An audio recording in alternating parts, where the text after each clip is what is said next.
세월호 엄마 아빠들의 작은 노래 모임에서 시작된 4.16 합창단은 세월호 아이들을 기억하는 현장은 물론이고 위로받아야 할 사람들이 있는 곳이라면 어디든 찾아가서 7년 동안 300회 이상 공연을 진행했습니다. 4.16 합창단의 노래가 아픔을 겪고 있는 사람들 곁에 머물기를 바랍니다.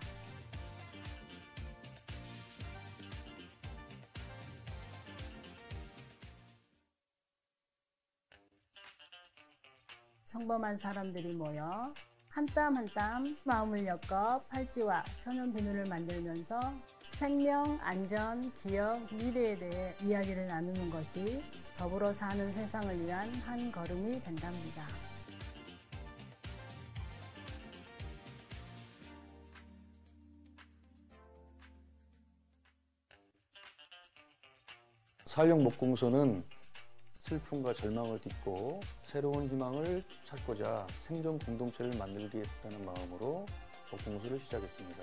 목공소에서 만드는 칼림바 등 제품들은 생명, 안전, 기억, 희망을 담고 있습니다. 4.16 가치와 정신을 나누려 합니다.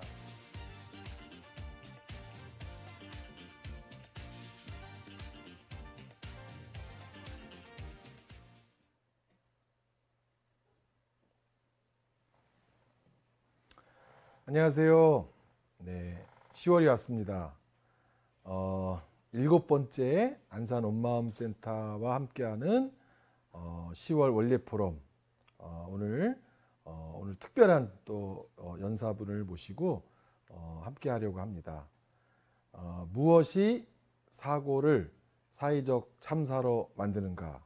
국가와 제도의 문제점, 이런 주제로 오늘 안산 시민 또 안산 온마음센터에 관심을 많이 주시는 또 전국의 또 많은 분들과 함께 세월호와 관련된 여러 가지 기억, 또 우리가 함께 나눠야 될 사회적 이슈들, 그런 얘기 함께 하려고 하는데요.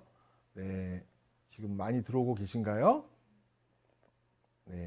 날씨가 추워지고 또 지난달에 비해서 빨리 이제 어둠이 찾아와서 오늘 이제 빨리 많이 들어와 주시길 바라는데요. 오늘 서울대학교 인류학과 이현정 교수님, 아마 여러분들 기억하실지 모르겠지만 4.16 관련된 많은 이제 기록들이 살아있게 해주신 그런 아주 고마운 분이시고요. 저도 이제 2014년 4.16 현장에서 우리 교수님 만나 뵙고 지금까지 인연을 이어오면서 여러 가지 많은 것을 배우고 있습니다. 근데 오늘 교수님이 발표 준비하시면서 걱정 많이 하시더라고요. 오늘 내용이 아주 밝지가 않다. 한국에서 사고가 뭔가 우리가 새롭게 사고를 통해서 더 희망을 그래도 발견할 수 있게 되는 그런 이야기들이 만들어져야 되는데 별로 그렇지 않다, 걱정 많이 하시는데 여러분들이 우리 교수님 이야기 들어주시면서 뭔가 그래도 희망이 만들어질 수 있는 그런 이야기거리들, 질문거리들, 그런 거 잘 만들어 주셨으면 하는 바람입니다. 얘기하다 보니까 제가 오랜만에 사회를 보게 돼서 제 소개를 못 드렸는데요. 지난달까지는 우리 안산 온마음센터 센터장 정혜선 선생님께서 사회를 봐주셨는데 오늘은 제가 오랜만에 사회를 보게 됐습니다. 저는 명지병원 정신건강의학과에서 일하고 있는 정신과 전문의 김현수고요. 현재 안산 온마음센터에서는 운영위원장을 맡고 있습니다. 제가 이 안산 온마음센터 원례 포럼 3월 달에 시작할 때 첫 번째 연사가 펑크가 나가지고 그때 대타로 관계가 전부다, 이런 주제로 연사를 한번 했었던 적이 있었는데요. 오늘은 제가 함께 여러분들과 함께 10월 원례 포럼 진행을 하도록 하겠습니다.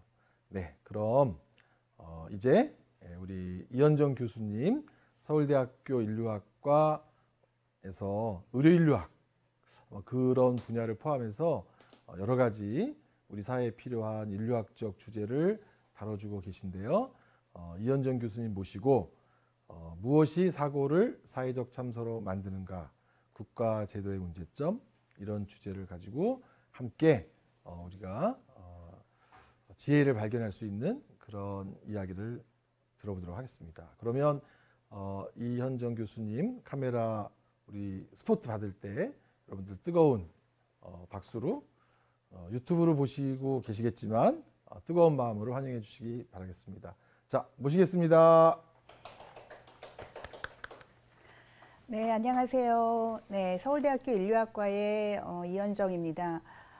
오늘 또 우리 김현수 위원장님께서 이렇게 저에게 따뜻한 소개를 해주셔서 너무 감사드리고요.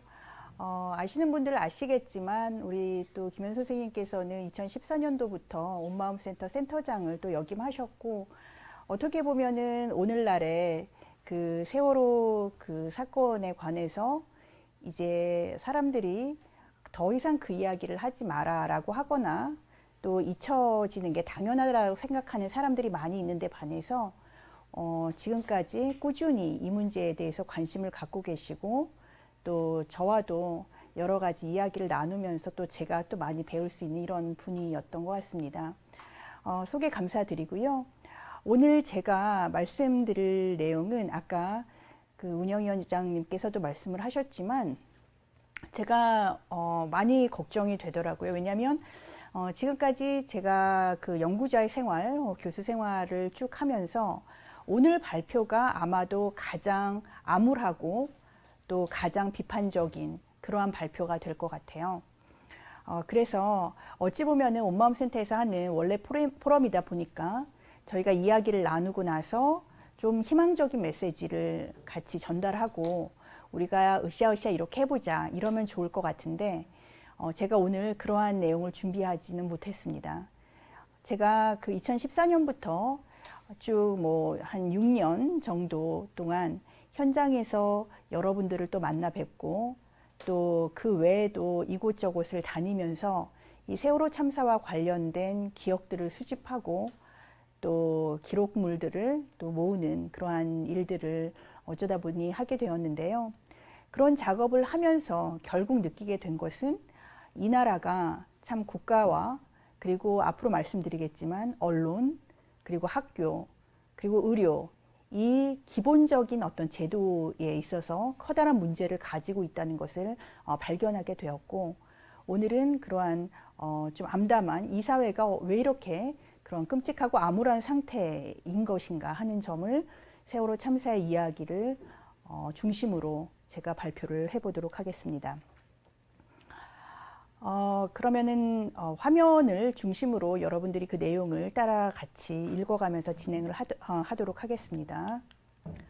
먼저 들어가며 말씀을 드리면요. 오늘 발표는 2014년 4월 16일 발생한 세월호 참사와 그 이후의 진행 과정을 살펴보면서 재난 사건의 정치문화적 구성과 고통의 확대 재생산에 대해 논의하고자 한다라고 제가 적었는데요.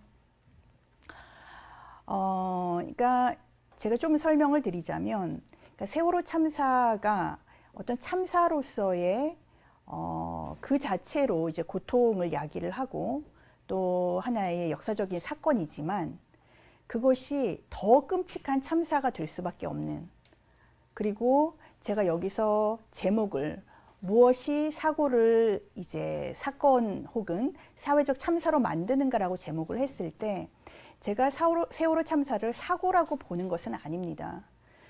그렇지만 그러한 제목을 통해서 말씀드리고 싶은 거는 그것이 잠깐 배가 뭐 흔들렸거나 아니면은 잠깐 배가 불완전하게 그렇게 운행이 되었거나 어떠한 사고의 문제로 그냥 넘어갈 수도 있었던 것이 어떻게 이게 참사의 그러한 끔찍한 일들로 만들어지게 되었는지, 혹은 역사적인 사건으로 수년 동안 우리에게 계속 고통과 그런 아픔을 주는 그런 일이 되었는지 그 과정에 대해서 살펴보고자 하는 것입니다.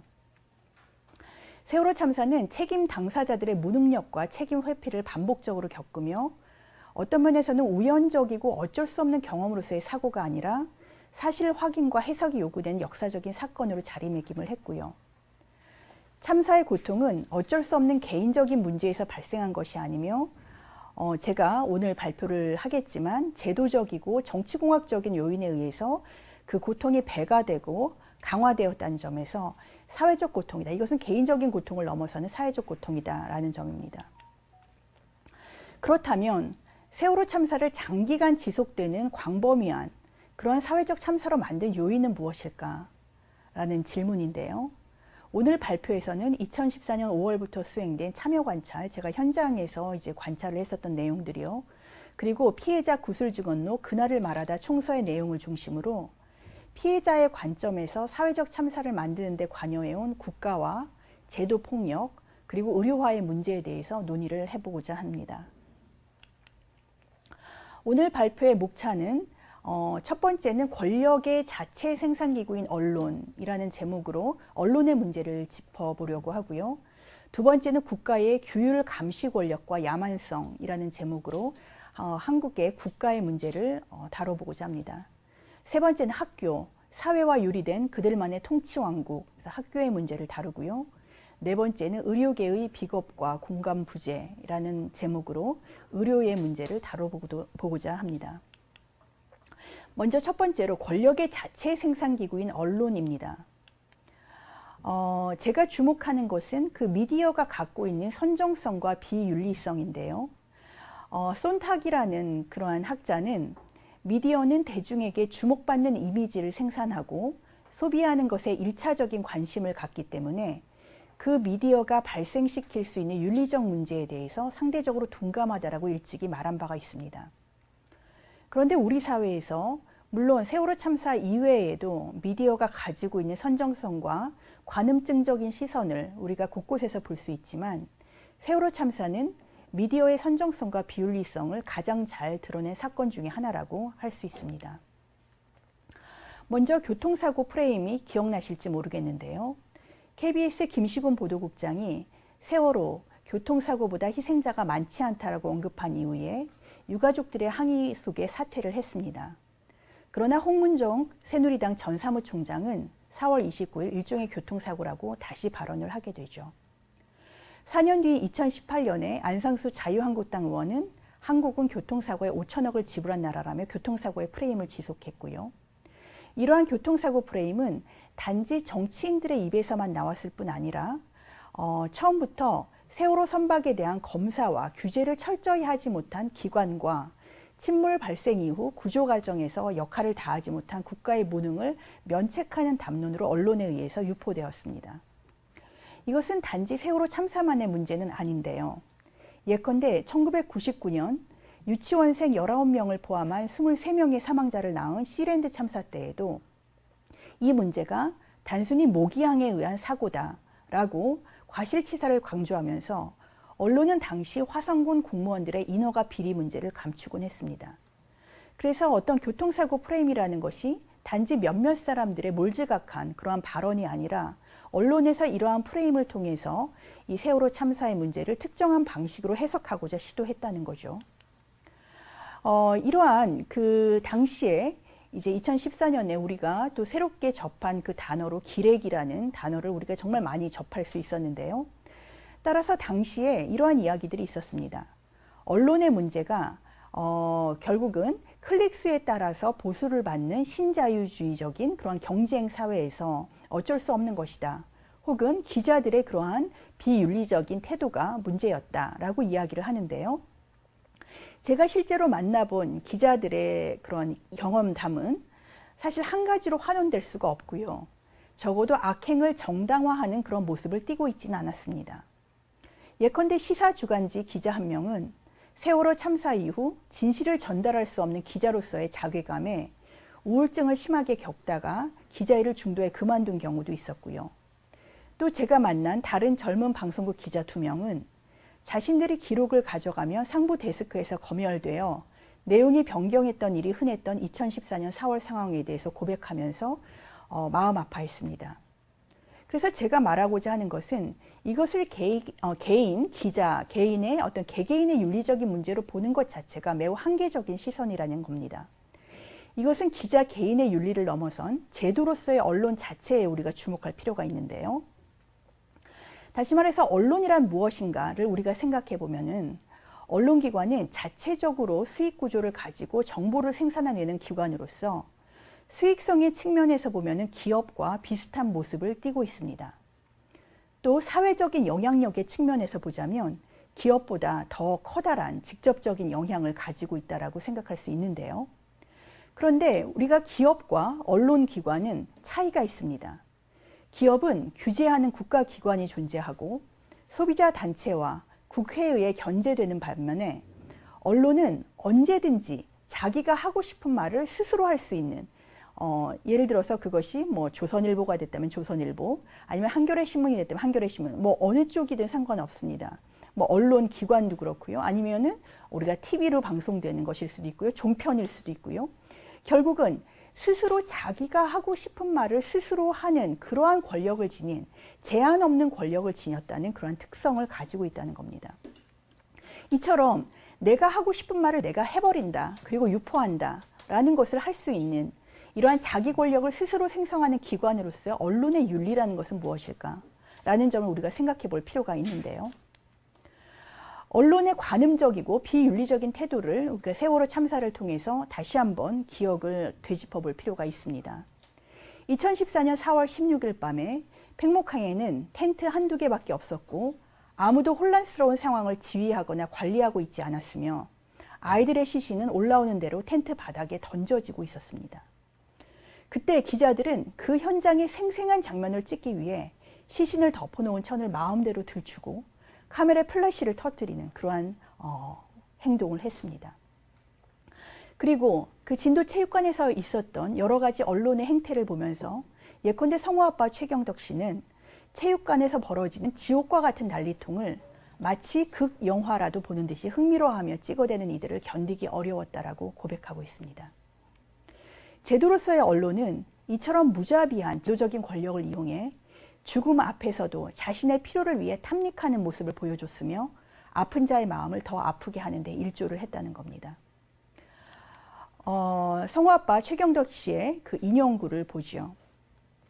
진도체육관으로 와서 밖에 시신 왔다 이래가지고 안에 있는 사람들이 다 뒤집어졌었죠. 그런 일 한 번 있었고 카메라들 위에서 하도 난리쳐서 올라가서 한 번 두들겨 깬 적 있고 찍지 말라는데 왜 찍는 거냐고 극도의 흥분 상태로 사람들이 막 거기 안에 있던 사람들이 이렇게 됐다가 누군가가 딱 어떤 제공만 기회만 부여가 되면 전부 다 전쟁을 치를 기세가 됐다 이렇게 갔다고. 안에 있는 사람들은 막 그런 상황이었거든요. 그런데 그 위에서 카메라들 열심히 그런 장면들을 즐기고 있더라고. 찍으면서. 찍지 말라고 그랬는데 계속 그래서 올라가서 내가 깨버렸죠. 그 뒤에 카메라들이 나갔어요. 위에 안 입고 나갔어요. 그래서 일단 첫 번째로 말씀드린 것은 우리가 이것은 단순히 어떤 돈 때문에 기사를 쓰는 그런 어떤 뭐 말단에서부터 높은 자리에 있는 사람들까지 기자 개개인의 문제를 넘어서 스스로 말하고자 하는 것을 마음대로 말하고 선정적이고 관음증적인 시선을 가지고 있는 언론의 제도적인 그러한 권력의 문제를 우리가 좀 생각해 볼 필요가 있다는 점을 첫 번째 파트에서 말씀을 드렸습니다. 두 번째로는 우리 국가에 대한 이야기를 좀 해보고자 하는데요. 국가의 규율 감시 권력과 야만성이라는 제목을 붙여봤습니다. 지옥이 있다면 그곳이 지옥. 당시 체육관 바닥에서 유가족들은 짧게는 사흘, 길게는 7개월이 넘은 기간을 보내며 이 나라의 국가에 대해 감히 상상할 수 없었던 끔찍한 발견을 하게 됩니다. 근데 왜 이분들이 진도 그 체육관에서 마치 난민처럼 이불들을 별로 좋지도 않은 그런 어떤 이불 거적대기라고 해야 될까요? 이런 것들을 깔고 그렇게 모여서 있었는지에 대해서 지금도 의문인데요.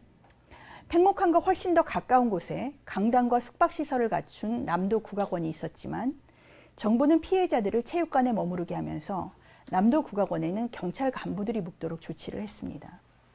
이것은 당시 피해자들보다 경찰을 배려하는 결정이라고 할 수 있었죠. 그리고 많은 사람들이 어떻게 지금의 국가가 설마 그러겠냐라고 하지만 우리가 세월호 참사를 통해서 분명히 알게 된 건 현재의 대한민국이라는 국가는 감시와 감찰을 하는 국가라는 겁니다. 피해자 가족들은 당일의 소식을 듣고 내려갔을 때 이미 언론사와 기자들이 구름대같이 와 있었다고 증언을 합니다. 또한 체육관엔 가족이 아닌 엄청난 수의 소위 이상한 사람들이 있었는데요. 그들은 어울리지 않게 등산복을 입고 있었고 가족들이 삼삼오오 모여서 이야기할 때마다 옆에 조용히 끼어들어 그들의 이야기를 엿들었습니다. 심지어 시민의 손길로 차려진 식사를 하면서 아이를 잃어 눈물조차 흘릴 기운이 없는 가족들 옆에서 음식 맛에 대한 품평을 늘어놓기도 했습니다. 또 가족 중 상당수는 4월 16일 당일의 카카오톡 대화 내용이 어느 날 갑자기 사라졌다라고 증언합니다. 몇 개월 후 카카오톡의 대화 내용이 국정원이 감청하고 있었다는 사실이 밝혀졌죠. 그래서 왜 이렇게 아이를 끔찍하게 잃고 눈물을 마를 날 없이 계속 고통에 사로잡혀 있는 그런 피해자들 앞에서 국가는 끊임없이 감시와 감찰, 그리고 한쪽에서는 관음증적인 시선으로 촬영을 하고 있었을까요? 왜 엿들어야 했고 시민들의 도움으로 만들어진 식사를 품평회를 하고 있었을까요? 이러한 감시 감찰의 문제는 진도체육관에서 그리고 이후에도 많이 발견되지만요. 국가의 문제는 단지 감시와 감찰의 문제에 지나지 않습니다. 우리가 익히 잘 알고 있지만 얼마나 이 나라의 국가 체제는 거짓말과 무책임을 일삼고 있었는지 이미 너무 많이 이야기됐기 때문에 이 부분은 제가 좀 빨리 진행하고 넘어가려고 합니다. 해경 123정 김경일 정장은 세월호 내부에 수백 명의 승객이 타고 있다는 것을 단정을 운행하는 중에 알고 있었습니다. 그리고 상부에 보고를 했죠. 그러나 그때 상부에서 어떤 명령이 내려왔는지 김경일 정장은 지금까지도 말하고 있지 않습니다. 선원들도 지금까지 어떤 사실을 고백하는 사람이 없죠. 익히 아는 바와 같이 해경은 창문을 통해 구해달라고 외치는 승객들을 외면하며 선장과 선원들만을 구조했고 심지어 그는 조타실에서 선장과 선원들을 구조했으면서 이들이 선원인 줄 몰랐다라고 그렇게 발언을 합니다. 결정적인 거짓 증언은 그 이후에 계속 나오는데요. 이후 해경의 잘못을 감추기 위해 김 정장은 망치와 깨진 유리 조각을 직접 들고 나옵니다. 그래서 미디어 앞에 자신이 선내 탈출 방송을 했으며 조타실 창문을 이 망치로 깨고 구조가 이루어졌다 거짓 인터뷰를 하기에 이르죠. 이것은 김경일 정장만의 문제는 아니었습니다. 지도부는 사실 더 끔찍한 일을 저지르게 되죠. 김석균 해양경찰청장은 실종자 가족들 앞에서 잠수사 500명을 투입하고 있다라고 발언을 합니다. 이후 특조위에서 왜 거짓말을 했느냐라고 문제 제기를 하니까 정말 경악할 만한 발언을 하죠. 잠수와 투입은 다르다라면서 잠수 500명이 했다는 자신의 발언이 그 당시 맥락에서 분명히 거짓으로 인식될 수 있었음에도 불구하고 그것을 너희는 그 전문 용어를 몰라서 그래 라는 식으로 오히려 비웃으면서 발언을 하죠.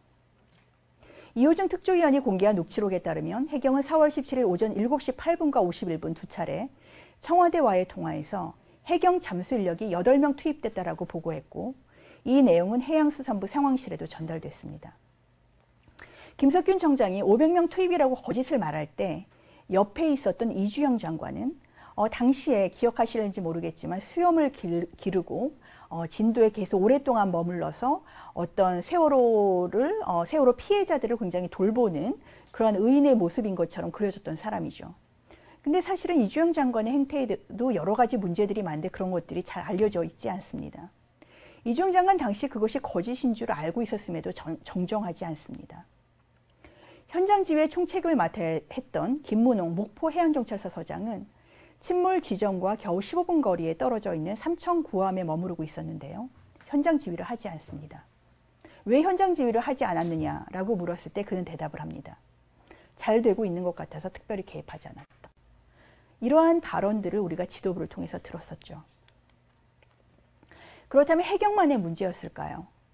그렇지 않은 것을 우리는 보고 직접 경험을 했습니다.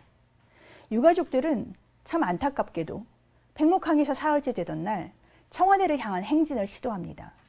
현장에서 만난 여러 사람들이 말귀를 제대로 못 알아듣는 것 같고 문제를 빨리 해결해 주지 않고 아이들을 구조하는데 애쓰고 있지 않다는 것을 깨달은 이들은 빨리 대통령을 만나러 가자라고 생각을 합니다.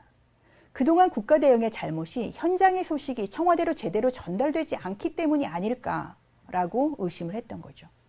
청와대에 전달되면 제대로 해결될 수 있을 거다라는 희망을 가졌던 겁니다.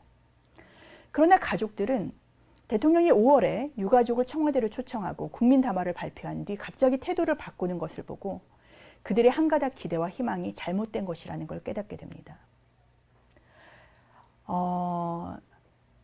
그래서 제가 이제 계속 말씀을 드리는 거지만 우리 그 한국의 국가라는 것이 앞서 얘기하듯이 감시 감찰로부터 그다음에 해경 김경일 정장 그리고 해경 지도부 그리고 대통령에 이르기까지 어떠한 모습을 보여줬는지를 계속 제가 말씀드리고 있습니다.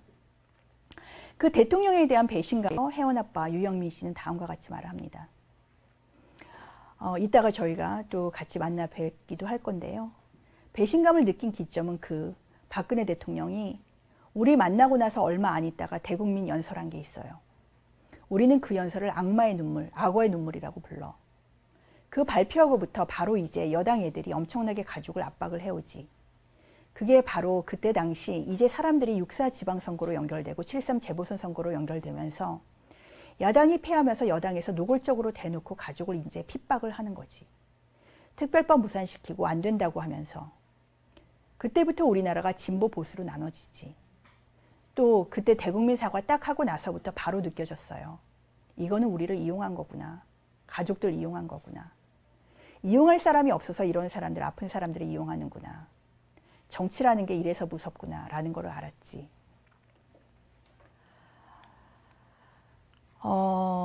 정치적 획책의 연속이라는 제목을 제가 달아봤는데요. 국가의 정치적인 그러한 획책은 계속됩니다. 2015년 4월 첫 주 유가족이 그 어느 때보다 참담한 심정을 가지고 있었던 참사 1주기를 앞두고 피해자 집단과 그 어떤 협의조차 없이 배보상 지급 기준안을 갑자기 선포를 하게 되죠. 핸드폰으로 문자를 날립니다.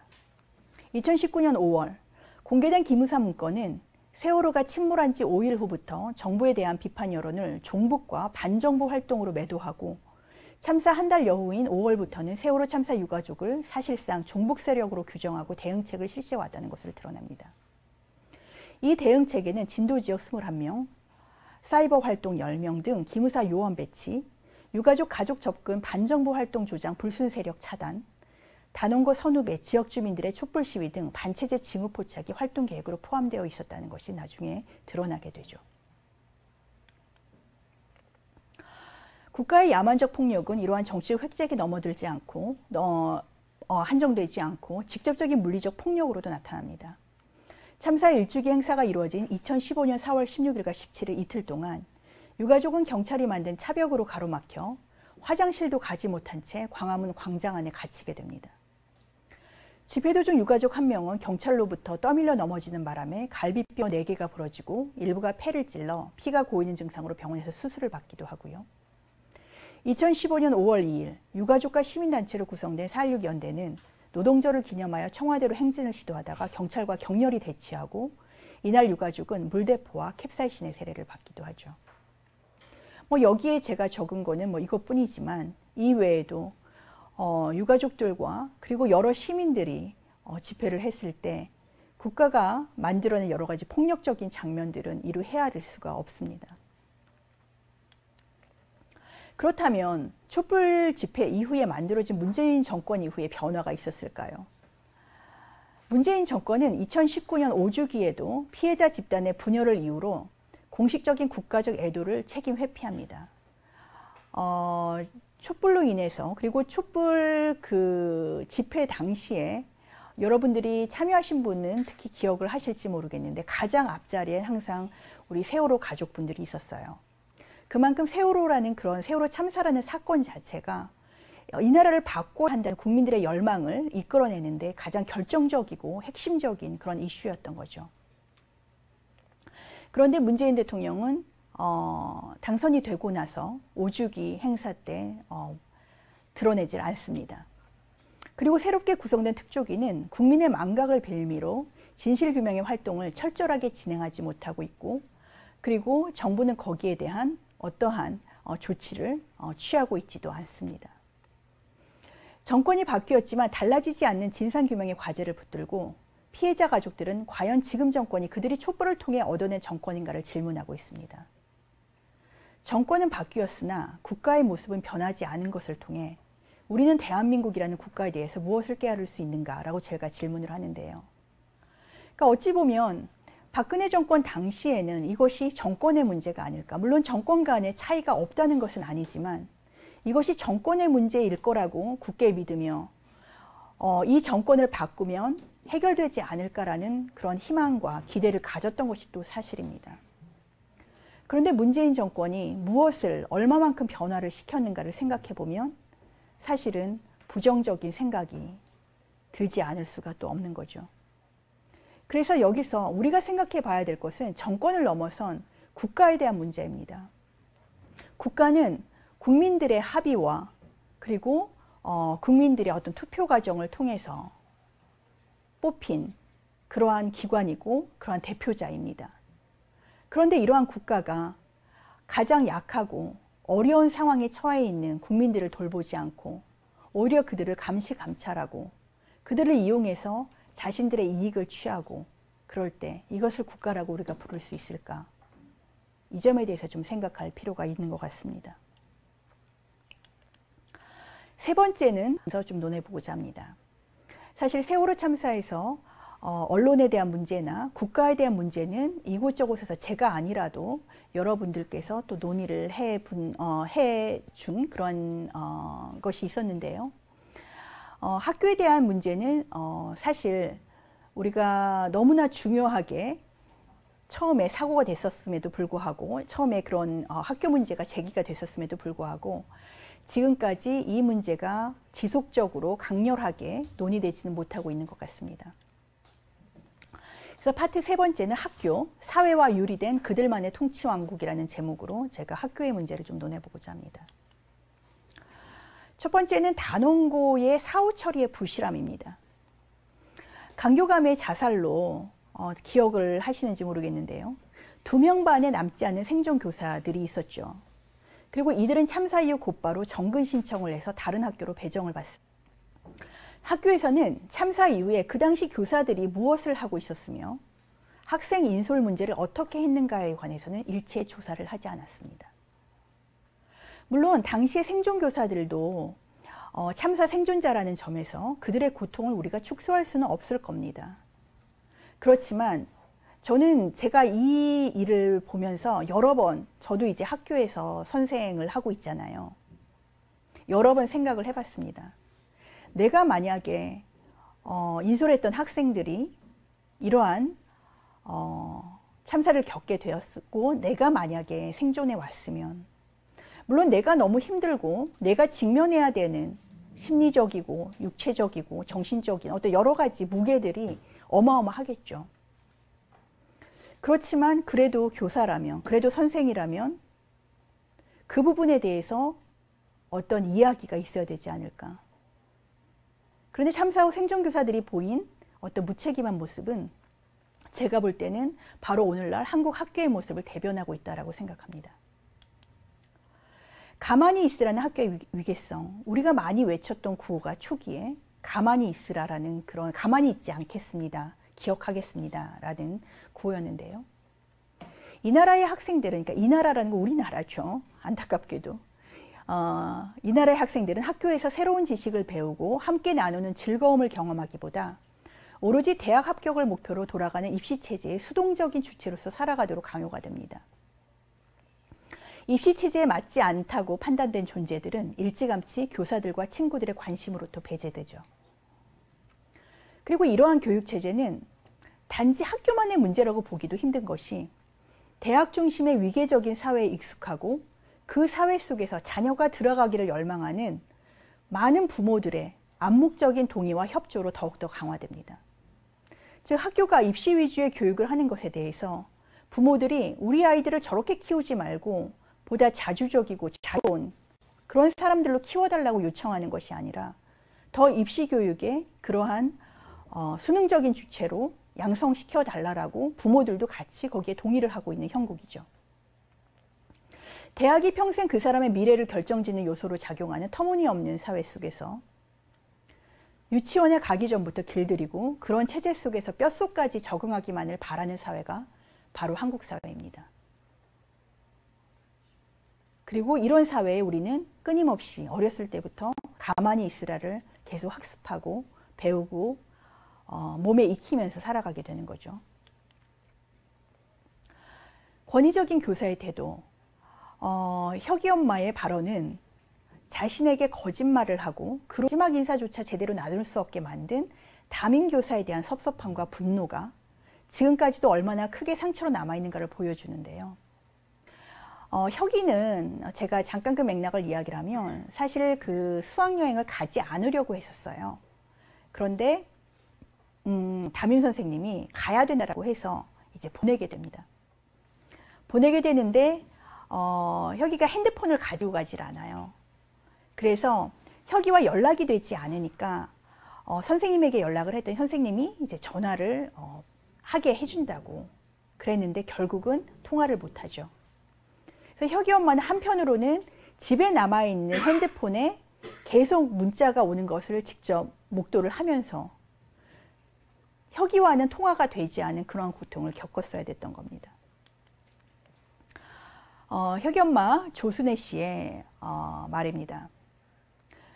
또 이제 장사하다가 7시쯤 돼서 선생님한테 전화를 했어요. 이제 수학여행 간 당일입니다. 선생님, 우리 혁이 어떻게 하고 있어요? 우리 혁이 핸드폰도 안 갖고 가고 통화도 못 하고. 그렇다니까 어머니, 혁이 밥 먹으러 내려갔으니까 혁이 오면 꼭 제 전화로 하라고 할게요. 그랬거든요. 전화도 안 왔어. 그리고 선생님이 그랬어요. 어머니, 혁이 핸드폰 안 갖고 왔으니까 자꾸 어머니 걱정되니까 제가 제주도 가서도 항상 옆에다 데리고 다닐게요. 혁이는 더 신경 쓸게요. 이랬거든요. 진짜 신경 써서 혁이 안산까지 잘 데리고 온다고 했고 여행 처리해달라니까 갑자기 안 된다고 했고 또 전화도 거짓말해서 못 전해줬고 또 저녁 7시에도 전화도 통화도 안 했고 여기 전화를 못 전해줬다는 건 수학여행을 아직 떠나지 않았으면 핸드폰을 가서 전해주겠다라고 했는데 이제 곧 떠난다고 이야기를 해서 전화를 이제 직접 핸드폰을 전해주지를 못했었던 겁니다. 근데 이제 떠나기는 훨씬 나중에 떠나서 혁이 엄마는 이것이 이제 거짓말이었다라고 이제 생각을 하는 거죠. 그러면 자기가 혁이 오면은 자기 걸로 하라고 한다 했잖아요. 네, 안 했어요. 그래서 혁이와 결국은 그 떠난 순간부터 통화를 하지 못했었던 혁이 엄마의 이야기입니다. 또 학교가 갖고 있었던 것은 이제 유가족에 대한 적대적인 태도입니다. 학교는 참사 이후 알고 있던 정보를 학부모와 공유하지 않았습니다. 그리고 250명의 학생이 갑작스러운 침몰 사고로 사망했는데도 불구하고 유가족들의 애도와 추모 행위에 대해서 적대적인 태도를 드러냈는데요. 2014년 11월 24일 단원고는 1~3학년 학부모 긴급총회를 개최하고 내년 신학기에 2학년 교실을 정리해야 한다고 발표를 합니다. 갑자기 이 소식을 전해들은 유가족들은 아직 아이들 시신 수습이 다 끝나지도 않았담을 강조하면서 그것을 이제 미루게 됩니다. 단원고는 서둘러서 빨리 그 세월호와 연관되는 지점들을 삭제하려고 했어요. 그래서 행정 편의주의적인 관점에서 기억을 삭제하고 마치 참사가 발생한 적이 없는 것처럼 학교를 빨리 입시 교육의 장소로 원상복귀하고자 했습니다. 이것이 우리의 학교의 모습이라는 거죠. 그리고 교실 존치에 대해서도 적극적으로 반대를 하게 되는데요. 단원고 특별위원회는 2015년 8월 26일, 9월 4일, 9월 16일 총 3회에 걸쳐 회의를 진행했는데 단원고 학교 운영위원장 장기 씨와 일부 교육청 간부들은 유가족의 교실 존치 주장에 반대하며 교실 정리를 이제 주장하게 됩니다. 당시 유가족들은 이제 교실 존치를 주장하면서 그 학교 앞에서 그 집회도 열고 그리고 계속 교실 존치를 위한 그런 싸움을 진행해 가고 있었었죠. 그런데 이러한 사람들을 이제 어떤 이미 이 학교와 관련 없는 사람들로 이제 취급을 했었던 겁니다. 교육청과 학교는 어린 학생들을 비롯한 전 국민이 애도하는 사회적 참사의 문제를 어떻게 사회적 기억으로 이어갈 것인가 하는 교육적인 차원의 논의에 관심을 기울이기보다는 입시 교육의 빠른 회귀를 위해 했었습니다. 문제를 해결하기보다는 논의에 참석한 유가족과 또 재학생 학부모들 간에 진흙탕 논쟁이 벌어지는 상황을 유발시켰다는 것. 이것은 사실 조금 설명이 필요한데요.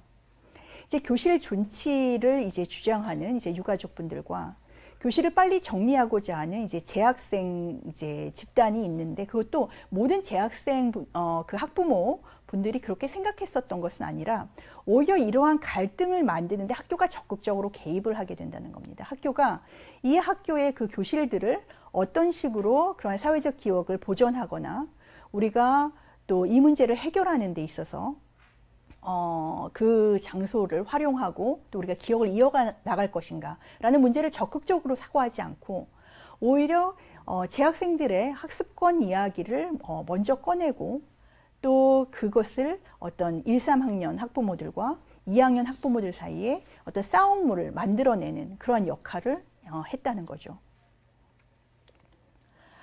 그래서 제가 지금까지 그 학교에 대해서 말씀드린 부분은 학교라는 것이 앞서 말씀드린 것과 같이 어떤 면에서는 가만히 있으라라는 그러한 명령을 끊임없이 사람들에게, 한국 사람들에게 어렸을 때부터 학습시키는 그러한 주범임에도 불구하고 이 세월호 참사의 현장이라고 할 수 있는 이 단원고에서조차 그 문제를 적극적으로, 교육적으로 아니면 사회적 기억을 이어가는 방향으로 생각해 보지 않고 오히려 빨리 다시 문제가 되는 입시교육의 그러한 장소로 만들고, 그리고 다시 그러한 기억을 하루빨리 지워버리고, 그리고 오히려 여러 학부모들이 진흙탕과 같은 그러한 싸움의 현장 속에 있도록 만드는 데 역할을 했다는 겁니다.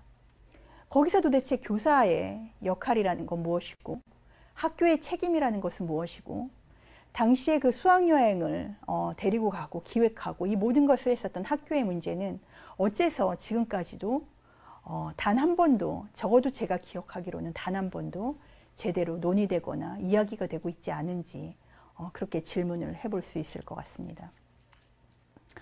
마지막 파트로 제가 말씀드리고 싶은 것은 의료계의 비겁과 공감 부재라는 측면입니다. 첫 번째로 보건 관련 전문가들에 대한 행동인데요. 세월호 참사가 이전의 재난사고와 달리 독특한 점이라고 한다면 침몰 당일부터 외상 후 스트레스 증후군의 위험에 대해 의료 전문가들이 주목했다는 점을 또 한 가지 들 수 있습니다. 특히 소아정신과 의사들은 2014년 4월 16일 당일에 벌써 생존 학생들의 정신건강을 우려하면서 공동 성명을 내기도 하는데요. 이후 정신의학, 간호학, 심리학 등등 정신건강과 관련된 전문가들이 각 학회를 중심으로 모집되었고요. 이들은 진도와 안산에서 헌신적으로 자원활동을 진행하게 됩니다. 그런데 이들이 이처럼 학회를 중심으로 또 움직이기도 하고 전국적으로 자원활동에 적극적으로 참여한 모습은 아름답지만 이러한 열정과는 별도로 전문가들이 참사 피해자들에 대한 충분한 이해와 공감을 하지 못했었다는 점을 지적할 필요가 있을 것 같습니다. 특히 점차 정부와 피해자 간의 정치적인 대립이 격화되면서 이제 그 한 3, 4개월 지나면서부터 소위 말하는 이제 세월호 참사의 어떤 피해자들을 지지하는 그러한 입장과 그 피해자들의 반대하는 입장으로 정치적으로 양분화가 이루어지게 되죠. 죄송합니다.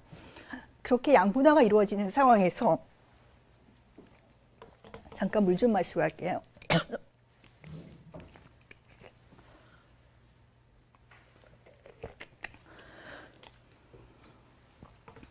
네, 그렇게 양분화가 이루어지는 상황에서 정치적인 대립이 격화되니까 전문가들은 자신에게 올지도 모르는 피해에 대한 두려움과 그러한 좀 정치적인 분위기 속에서 참사 피해자 입장에 서야 한다는 역할과 위치를 회피하는 경향이 이제 나타나게 됩니다. 그래서 피해자에게 불편한 안산 정신건강 트라우마 센터에 대해서 제가 말씀을 드리면요. 물론 이제 지금 안산 정신건강 트라우마 센터가 이제 그렇다고 말할 수는 없을 것 같습니다. 많은 변화가 있었고요.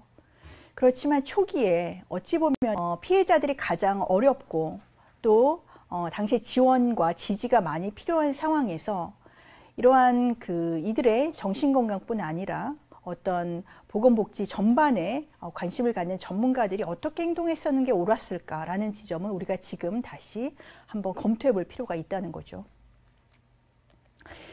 당시에 이 안산정신건강 트라우마 센터는 보건복지부의 명령에 따라 설치가 됐습니다.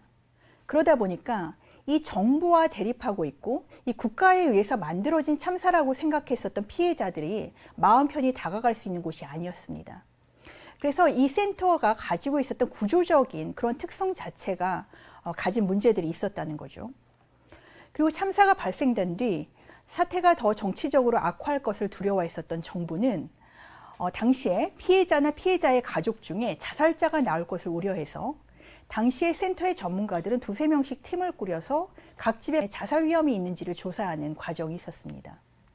근데 그 과정에서 예컨대 자살 생각이 드느냐라고 자식을 잃은 이제 부모에게 물어봤을 때 이런 질문을 받은 유가족들은 자식이 죽었는데 아직도 죽지 않고 뭐 하고 있느냐라는 질문으로 듣고 충격을 받는 경우도 있었습니다.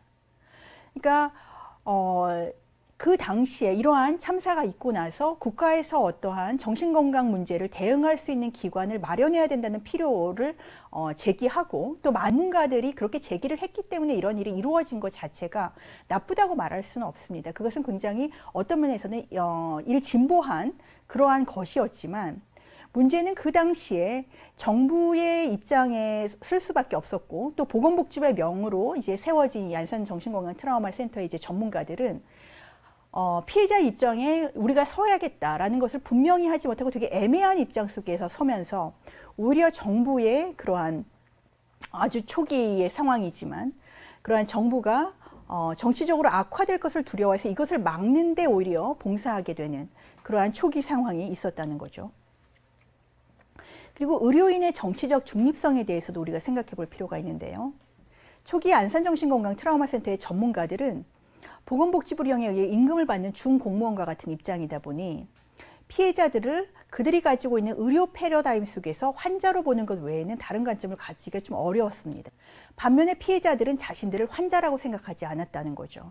그러니까 대부분의 피해자들은 물론 어떤 극소수의 사람들은 처음부터 센터에 이제 관여를 하고 또 어떤 서비스를 받기도 했지만 자녀를 잃은 유가족이 정치 투쟁을 할 때 센터 전문가들의 상당수는 이들이 어째서 정치적으로 움직여야 했는지 별로 공감하지 못했습니다. 때로는 센터로 치료받으러 오지 않는 피해자들의 선택이 잘못됐다며 단언하기도 했죠. 의료진이라는 이유로 정치적인 중립을 선언함으로써 자신들이 정부의 편에 서 있다는 것을 비겁하게 묵인하는 태도였다라고 이제 보입니다. 다시 말해서 당시의 피해자들이 어떤 정치적으로 투쟁 현장에 나아가고 그리고 그들이 싸우고자 했었을 당시에 의료인으로서는 그러한 정치적인 상황에 말리지 않고 어떤 중립적인 입장을 지켜야 된다는 것이 오히려 피해자들을 등지고 피해자들이 생각하는 그런 입장들에 반대하는 그러한 결과를 낳았다는 겁니다.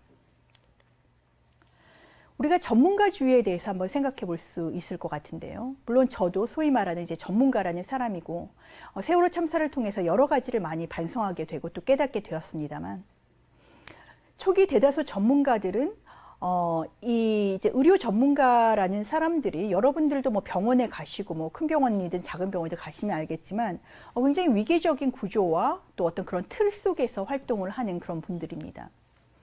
그러니까 센터 바깥으로 피해자들을 만나러 가야 된다는 생각을 초기는 하지를 못했다는 겁니다. 떠난다는 것은 그러니까 병원 밖으로 내가 나간다는 것은 그러니까 내가 안에 있고 환자들이 알아서 찾아오는 것인데 여기서 사실 환자라는 개념도 피해자들이 공감할 수 없는 개념이었고 이 센터를 찾아가야 된다는 것도 사실은 그 당시에는 그보다는 오히려 센터 밖으로 이들을 거꾸로 피해자들을 찾아 만나는 그런 과정이 필요했었던 시기였을 수 있다는 거죠. 그런데 그 당시에는 정치적으로 그들 편에 선다는 것 자체가 문제가 될 수 있는 상황이었고 정부의 감시 체제 속에 포함되는 것을 뜻했기 때문에 그런 것을 선뜻 선택하지 못하거나 우리 전문가라는 사람들은 그러한 일에 휘말리지 않는다라고 생각하는 사람들도 상당수 있었습니다. 의료 패러다임으로부터 상대적으로 자유롭고 그동안 일상적 공간에서 지역 주민들과 밀접한 관계를 맺고 있었던 사회복지사들만이 다른 전문가들과는 별도로 좀 움직였었던 것을 제가 발견할 수 있었고요.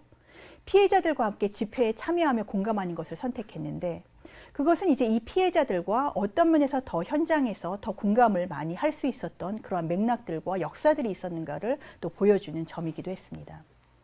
물론 중요한 점은 센터에서 활동하는 모든 전문가가 똑같은 정치적 입장이나 태도를 보이지는 않았다는 겁니다. 제가 여기서 활동하시는 여러분들을 만나서 이야기를 들어보고 그랬는데 이분들은 본인들이 처한 입장에 대해서 너무나 어려운 점들을 호소하기도 했고 또 안타까운 자신의 또 이런 위계적인 그러한 관계 속에서 자신이 가지고 있는 어떤 한계에 대해서 좀 안타까워하기도 했습니다. 그렇지만 기본적으로 이 세월호 참사라는 상황은 어떠한 정신건강 관련된 교과서에서도 나오지 않은 어떤 면에서는 굉장히 독특한 그러한 참사의 상황이었었다는 거죠. 그렇다면 정신건강 전문가들은 현장에 맞는 치료 방법에 대해서 혹은 치유 방법에 대해서 새롭게 고민해야 했고 다른 어떠한 방법들이 있을지 어떤 머리를 맞대고 더 생각해 봐야 됐을 지점들이 있었지만 전문가주의의 틀은 강고한 학문 분야의 피라미드 체계와 권위 있는 접근법 그것을 극복하기가 매우 어렵게 만든 측면이 있었다는 겁니다. 건우 아빠 김정윤 씨의 이야기를 한번 들어보도록 하겠습니다. 우리나라에 지금 트라우마 센터나 뭐 이게 정립이 돼 있질 않아요. 가면 처음부터 끝까지 다시 또 얘기를 끄집어내야 되고 그러다 보니까 우린 더 힘든 거죠. 거기에 대한 트라우마 치료가 체계적으로 정립되어 있는 병원도 없고 의사들도 없고 정신과 치료를 받아야 되는데 정신과 치료를 받으면 진료에 그게 기록이 남아버리니까 또 그건 그렇고 집사람도 처음에 트라우마 센터, 온마음 센터도 갔다가 성질을 냈다 그러더라고요. 그 사고가 날 당시부터 시작해서 그걸 다시 또 끄집어내도록 유도해 버리니까 집사람이 이제 그거더라고요. 그걸 왜 당신에게 얘기하냐고. 차라리 정신과 병원을 소개해라. 거기 가갖고 치료받겠다라고 했다고 하더라고요. 이제 그러다 보니까 처음에는 온마음 센터고 뭐고 이런데 많이 부모들한테 배척을 받았죠. 그래서 건우 아빠의 목소리였고요. 다시금 반복해서 제가 강조하고 싶은 것은 전문가주의의 어떤 공감 부재입니다. 이것은 꼭 이 센터만의 문제는 아니고요. 우리 한국 사회에 이 전문가라는 사람들의 공감 부재에 대해서 우리가 좀 생각해 볼 필요가 있다는 겁니다. 피해자의 마음을 충분히 공감하지도 위로해 주지도 못했던 전문가들. 전문가란 가만히 자기 자리에 앉아서 모든 것을 자기의 잣대로 판단하고 평가하는 사람인가? 그들에게 배움이란 현장을 통해 새로워질 수는 없는 것인가? 그렇게 폐쇄적인 집단이라면 우리가 그들을 전문가라고 권위를 세워줘야 하는 까닭은 무엇인가? 세월호 참사는 지식의 폭력, 전문성의 공감 부재를 적나라하게 보여주는 사례였다라고 생각을 합니다. 물론 시간이 흐르고 특히 박근혜 최순실 농단이 드러나고 정권 교체가 이루어지면서 센터 전문가들의 태도가 크게 변합니다. 그러니까 어떤 면에서는 정치적인 그런 분위기와 환경의 변화에 따라서 의료진들의 태도도 변하게 되는 거죠. 그 전에는 예를 들어서 아주 극단적인 경우에는 아니 이게 어떻게 국가의 잘못으로 이런 일이 있어 라고 생각했었던 분들이 아 국가가 정말 잘못해서 이런 일이 일어나기도 하는구나 라는 것을 받아들이게 됐다는 겁니다. 의료진을 비롯한 센터의 전문가들은 유가족 단체 의견에 귀 기울여 애쓰고 그리고 나아가 유가족의 활동을 지원하는 양상, 바깥으로 나가서 이제 유가족들을 만나는 그런 양상으로 점차 변화해 가고 있습니다. 그래서 제가 이제 마지막으로 결론을 말씀드리고자 합니다. 결론이 너무 암울한데요. 한국 국가와 제도의 특성을 그렇다면 요약해보면 어떨까라는 겁니다. 간단히 말하면 그들만의 리그라고 요약할 수 있을 것 같은데요. 먼저 첫 번째로 제가 언론에 대해서 말씀드리지 않았습니까? 자기 권력에 취해 사실과 기본 윤리를 방기한 언론. 그것은 결과적으로 사실이 부재한 그리고 관음과 거짓이 난무하는 사회를 만드는 데 기여를 하고 있습니다.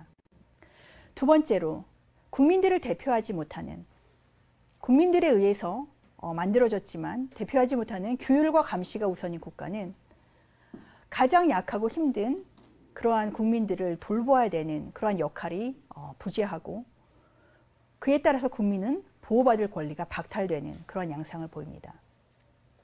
세 번째로 자유롭고 자주적인 교육보다는 제도 안에 왕국을 구축한 교육계는 형식적인 입시 교육을 계속하게 하고 우리의 한국 사회에서 행복한 아이와 성인으로 자라날 기회를 박탈하는 데 기여를 하고 있습니다. 네 번째로 보듬고 공감하지 않는 어떤 의료와 전문가주의의 문제는 한국 사회에서 전문가들 안에 어떤 피동적인 환자 혹은 피동적인 존재로만 존재하는 국민들의 모습을 만들고 있습니다. 그래서 사회적 참사적 역사적 사건으로서의 세월호라고 제가 이 마지막 페이지인데요. 이곳에서 우리는 결국 물론 이 네 가지 제도만의 문제는 아니겠지만 행복하게 교육받아 성장하고 거짓 없는 사회에서 국가의 보호를 받으며 살아갈 권리를 박탈당하고 있다는 겁니다. 심지어 질병이나 고통을 보듬고 치유하는 것이 아니라 환자로서 대상화되는 사회에서 살아가고 있고요. 세월호는 우리의 현실을 적나라하게 보여줄 뿐만 아니라 우리가 궁극적으로 무엇을 고쳐가야 할 것인지에 대한 방향을 제시하는데 고쳐야 할 것이 너무 많네요. 모든 부분들이 다 우리를 너무 힘들게 하고 우리를 정말 살고 싶지 않은 사회로 만드는 것 같습니다. 그래서 이처럼 제가 봤었던 언론, 그리고 국가, 학교, 의료, 어떤 대표적인 그런 제도적인 기관들이죠. 이러한 한국 사회 국가와 제도가 갖는 문제점은 어째서 세월호 참사가 끔찍한 사회적 참사이자 역사적 사건으로 그렇게 귀결될 수밖에 없는지에 대한 것을 더 선명하게 드러내주는 그런 문제라고 생각이 듭니다. 이상으로 발표를 마치겠습니다. 감사합니다. 안전한 세상을 만들어가요. 마음을 모아서 함께 세월호 진실을 발표.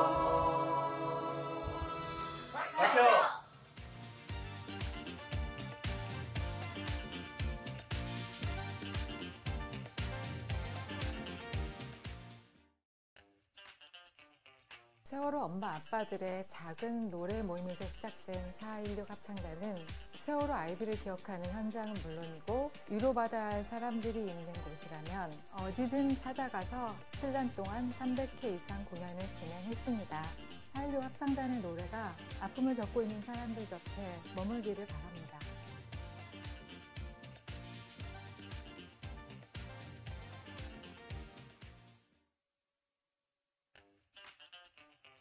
평범한 사람들이 모여 한 땀 한 땀 마음을 엮어 팔찌와 천연 비누를 만들면서 생명, 안전, 기억, 미래에 대해 이야기를 나누는 것이 더불어 사는 세상을 위한 한 걸음이 된답니다.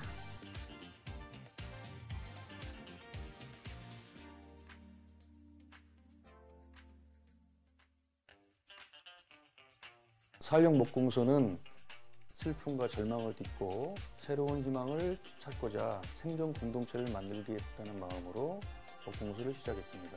목공소에서 만드는 칼림바 등 제품들은 생명, 안전, 기억, 희망을 담고 있습니다. 4.16 가치와 정신을 나누려 합니다.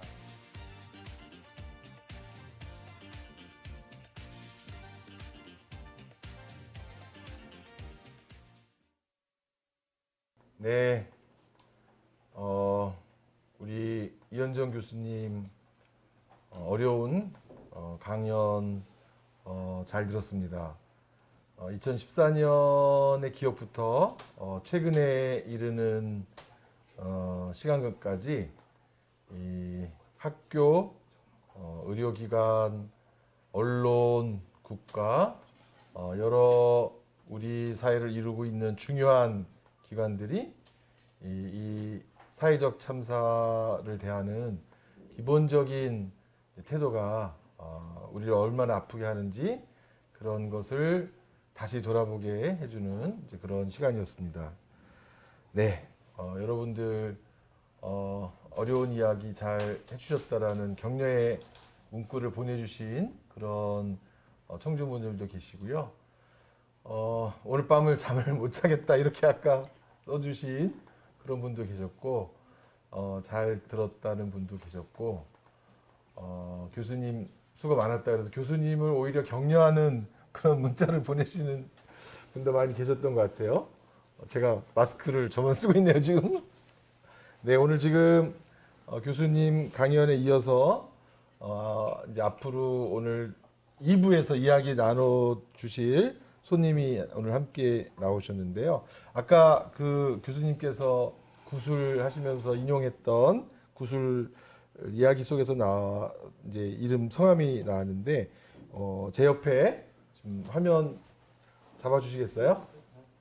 네, 유혜원 학생 아버님, 유영민 선생님께서 같이 참석해 주셨습니다.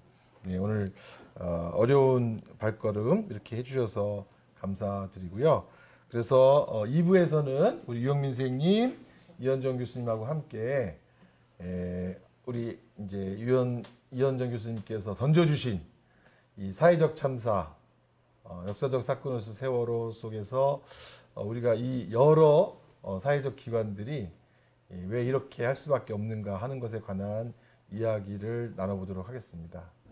네, 아까 강의하실 때 이현정 교수님이 희망이 없는 그런 강의가 될 것이다 라고 하셨는데 강의를 들어본 결과 희망이 많이 생기는 것 같아요. 왜냐하면 더 나빠질 수가 없다. 그러니까 이제 그야말로 기본을 새로 세워가는 일들이 우리가 해야 될 일이다. 그런 생각이 들어서 그야말로 남은 건 희망밖에 없다. 이런 생각도 드는 그런 느낌을 저는 받았는데요. 하여튼 지금 한 70분에서 80분 사이에 유튜브를 함께 해주시는 분들이 계십니다. 오늘 이제 특히 이제 유가족분들이 오늘은 더 많이 계신 것 같아요. 네, 다른 날에 비해서 아마 이제 이현정 교수님의 구술 사업과 함께 이현정 교수님이 어떤 말씀하시나 더 궁금하시기도 해서 그런 것 같고요. 특히 이제 오늘 이 자리에는 구술 사업 함께 해주신 유영민 선생님 나와 주셨는데 오늘 이 자리에 초대 받으시면서 심정은 어떠셨고 오늘 나오실 때 어떤 말씀 해야 되겠다, 어떤 기분으로 오셨는지 한 말씀 먼저 부탁드릴게요. 어떤 기분이라기보다 이런 자리인 줄 스스로 얘기도 못 들었어요. 네. 그냥 우리 저 팀장님이 좀 와달라. 네. 무턱대고 전화해서 와달라 해가지고 내막도 안 알려주고 오자마자 저 교수님하고 인터뷰 있으니까 하면 된다 이렇게 해가지고. 그래요? 앉아서 우리 교수님 인터뷰 얘기하시는 거 듣는데 그때가 또 다시 또 새롭게 생각나고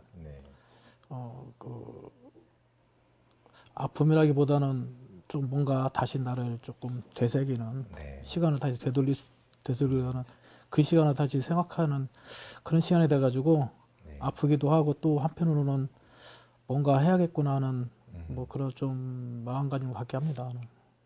네, 그것 봐요 교수님. 뭔가 다시 해야 되겠다 이런 마음을 우리 아버님도 이 강의를 통해서 들으셨다고 하니까 교수님의 강의가 어두운 강의가 아니라 희망을 주는 그런 강의로도 저희에게 전달이 됐다고 생각이 되는데요. 아마 두 분은 만남을 갖게 된 게 2019년에 발간된 세월호 참사 구술 증언 기록을 하시면서 그 교수님하고 아버님하고 이제 그런 참여자로서 책임자와 참여자로서 만나게 됐다고 이제 제가 알게 되었는데 이 세월호 참사 구술 증언 사업, 이 사업의 의미라고 할까요? 이런 걸 혹시 그 구술 증언 사업에 대해서 모르시는 분도 지금 이 청취자 분들 중에 계실 수 있으니까 그것에 관해서 사업 책임자로서 좀 말씀 부탁드리고 참여자로서 그 의미에 관해서 말씀 부탁드리겠습니다. 네, 그 세월호 구술 증언 사업은요, 우리 그 4.16 기억저장소에서 이제 기획을 하고 제가 이제 책임자로 참여를 해서 진행을 2015년부터 약 이제 5년에 걸친 기간 동안에 이제 진행을 한 겁니다. 그래서 사실 총 한 140여 분 정도의 이제 피해자분들을 저희가 그분들의 이제 경험과 그리고 심지어는 어렸을 때부터 이제 어떻게 살아오셨고 그리고 이러한 참사를 겪은 이후에 어떤 식의 생각의 이제 변화라든지 삶의 변화가 있으셨는지 이런 등등에 대해서 이제 같이 이야기를 나누는 그러한 글인데요. 일단 그 가족분들, 특히 유가족분들이 이제 대부분이시고요. 총 100권으로 한울 아카데미에서 책으로 나왔습니다. 그래서 한 권 한 권을 저희가 작업을 하면서 사실 이 작업을 시작하게 된 게 2015년에 그런 판단이 들었어요. 아, 너무나 많은 거짓들이 난무하고 그리고 좀 정확한 당시의 초기의 기억들 같은 것들이 이제 잊혀질 것 같은 두려움들이 있었어요. 그래서 그것을 더 늦기 전에 빨리 기록을 남겨야 된다는 생각이 있었고요. 그래서 2015년 한 일주기 정도부터 작업을 시작을 했었던 것 같습니다. 그래서 지금 현재 100권의 한 분 한 분의 그런 기록들이 있습니다. 관심 있으신 분들이 좀 읽어주시면 정말 이분 한 분 한 분들이 어떠한 경험을 하셨는지에 대해서 생생하게 접하실 수 있을 것 같습니다. 네. 네, 참여자로서 또 어떤 처음에 구슬 하자고 했을 때 저는 망설임 없었습니다. 바로 그냥 흔쾌히 한다고 하는 게 어느 순간 모든 게 조금씩 잊혀져 가는 걸 제가 느끼더라고요. 왜냐면 아이에 대한 기억은 물론 잊힐 수 없겠지만은 그 당시 저희들이 받았던 모든 것들에 대해서 조금씩 나도 모르게 좀 무뎌져 간다고나 할까? 그런 게 많이 느껴지더라고요. 그래서 그 당시 그런 걸 생각하고 있을 때 때마침 이 얘기를 듣고서 아직은 선명하게 남아있을 때 좀 기억에 남고 기록을 남겨야겠다는 게 서로 상충돼서 맞아가지고 또 흔하게 참석하게 되었고 그때서 저도 저뿐만 아니라 뭐 주위에 있는 사람들까지 같이 하자고 얘기해가지고 여러 명이 같이 한 걸로 지금도 잘했다고 생각하고 있습니다. 네. 하고 나신 다음에 느낌이 확실히 달라졌다는 그런 것도 있으신가요? 구슬 작업 참여한 후에 뭐 후련하다라고 할까요? 왜냐면 나중에라도 내가 기억하지 못하거나 아니면 어느 상실했을 때 그걸 찾아낼 수 있고 또 알아볼 수 있고 그런 것들을 지금도 무뚝무뚝 우리 애에 대한 생각이 가끔씩은 무뎌질 때가 있어요. 어떤 때는 엄청 보고 싶고 생각난다고도 어느 순간은 또 내가 이 순간에 나를 잊고 살았구나 하는 그런 걸 느낄 때 그때 내가 구슬했던 거 그리고 내가 그때 내가 받았던 상처, 아픔 뭐 이런 거에 대해서 그리고 거기에 지금 제가 기억 못하는 많은 것들이 아마 얘기가 기록이 돼 있을 겁니다. 그래서 거기에 대해서 한 번씩 쭉 책을 보면 아 이런 게 있었구나 하면서 마음을 또 조금은 되새기고 또 다질 수 있는 한편으로는 지금도 생각해도 참 잘하고 좋은 사업하신 것 같습니다. 감사합니다. 하여튼 뭐 기록하지 않으면 기억되지 않는다 그런 이야기가 있는데 하여튼 기록함으로 인해서 우리가 기억하게 되고 또 기억함으로 인해서 뭔가 할 일을 분명하게 알 수 있는 그런 계기가 되었던 것 같습니다. 세월호 2014년 참사 이후에 우리 교수님께서 여러 기관들의 대응 방식에 관한 암울함에 관해서 말씀하셨는데 우리 유영민 선생님께서는 그 중에서도 어떤 대응 방식에 가장 지금까지도 아쉬움이 남고 어떤 대응 방식에서 제일 개선점이 필요하다라고 좀 찝어서 말씀하신다면 어떤 대응 방식을 제일 말씀하실 수 있으실 것 같아요?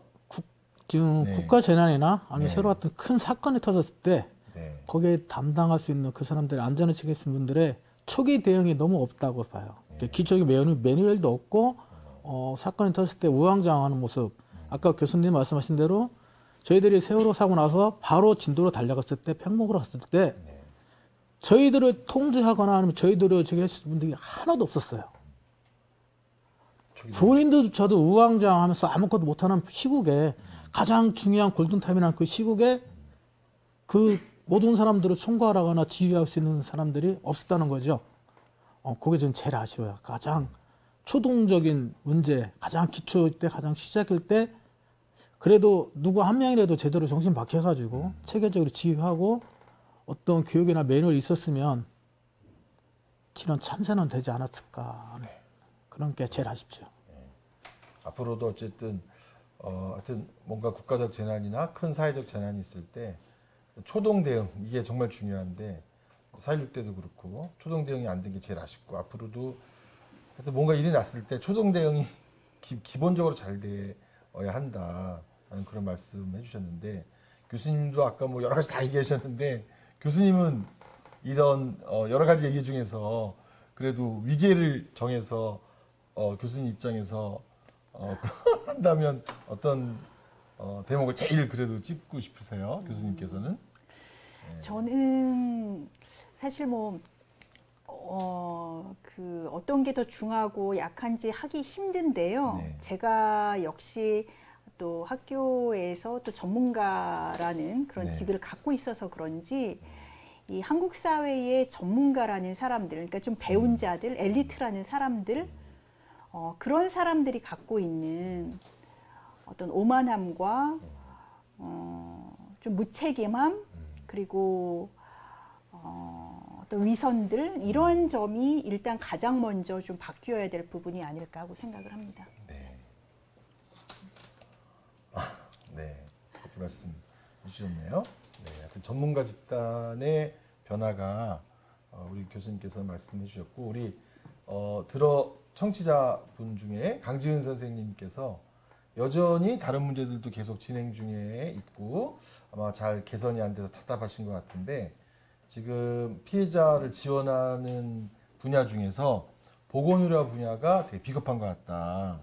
보건의료 분야가 피해자들을 계속 힘들게 하고 있다. 피해자의 하나의 권리로서 치유가 지원되어야 하는데, 보장되어야 되는데, 그래서 계속 주장하고 외쳐야 이게 뭔가 그걸 설득하고 이렇게 해야 되니까 그게 굉장히 어렵다, 이런 말씀 하셨는데, 뭐 교수님 혹시 뭐 더 글쎄, 뭐 아마 위원장님께서 더 잘 아시겠지만 일본 같은 경우는 이미 이제는 어떤 그 공동체 중심으로 이제 보건의료의 그러한 형태들도 좀 변해가고 있고, 그러니까 어떤 정말 만나기 어려운 의사 선생님 뭐 이런 게 아니라 우리가 같이 살아가고 같이 좀 건강하고 안전한 삶을 꾸리는 그러한 성원으로서 꾸려가는 그러한 모습들이 이미 다른 사회에서는 시도가 되고 있다라고 생각을 하거든요. 그래서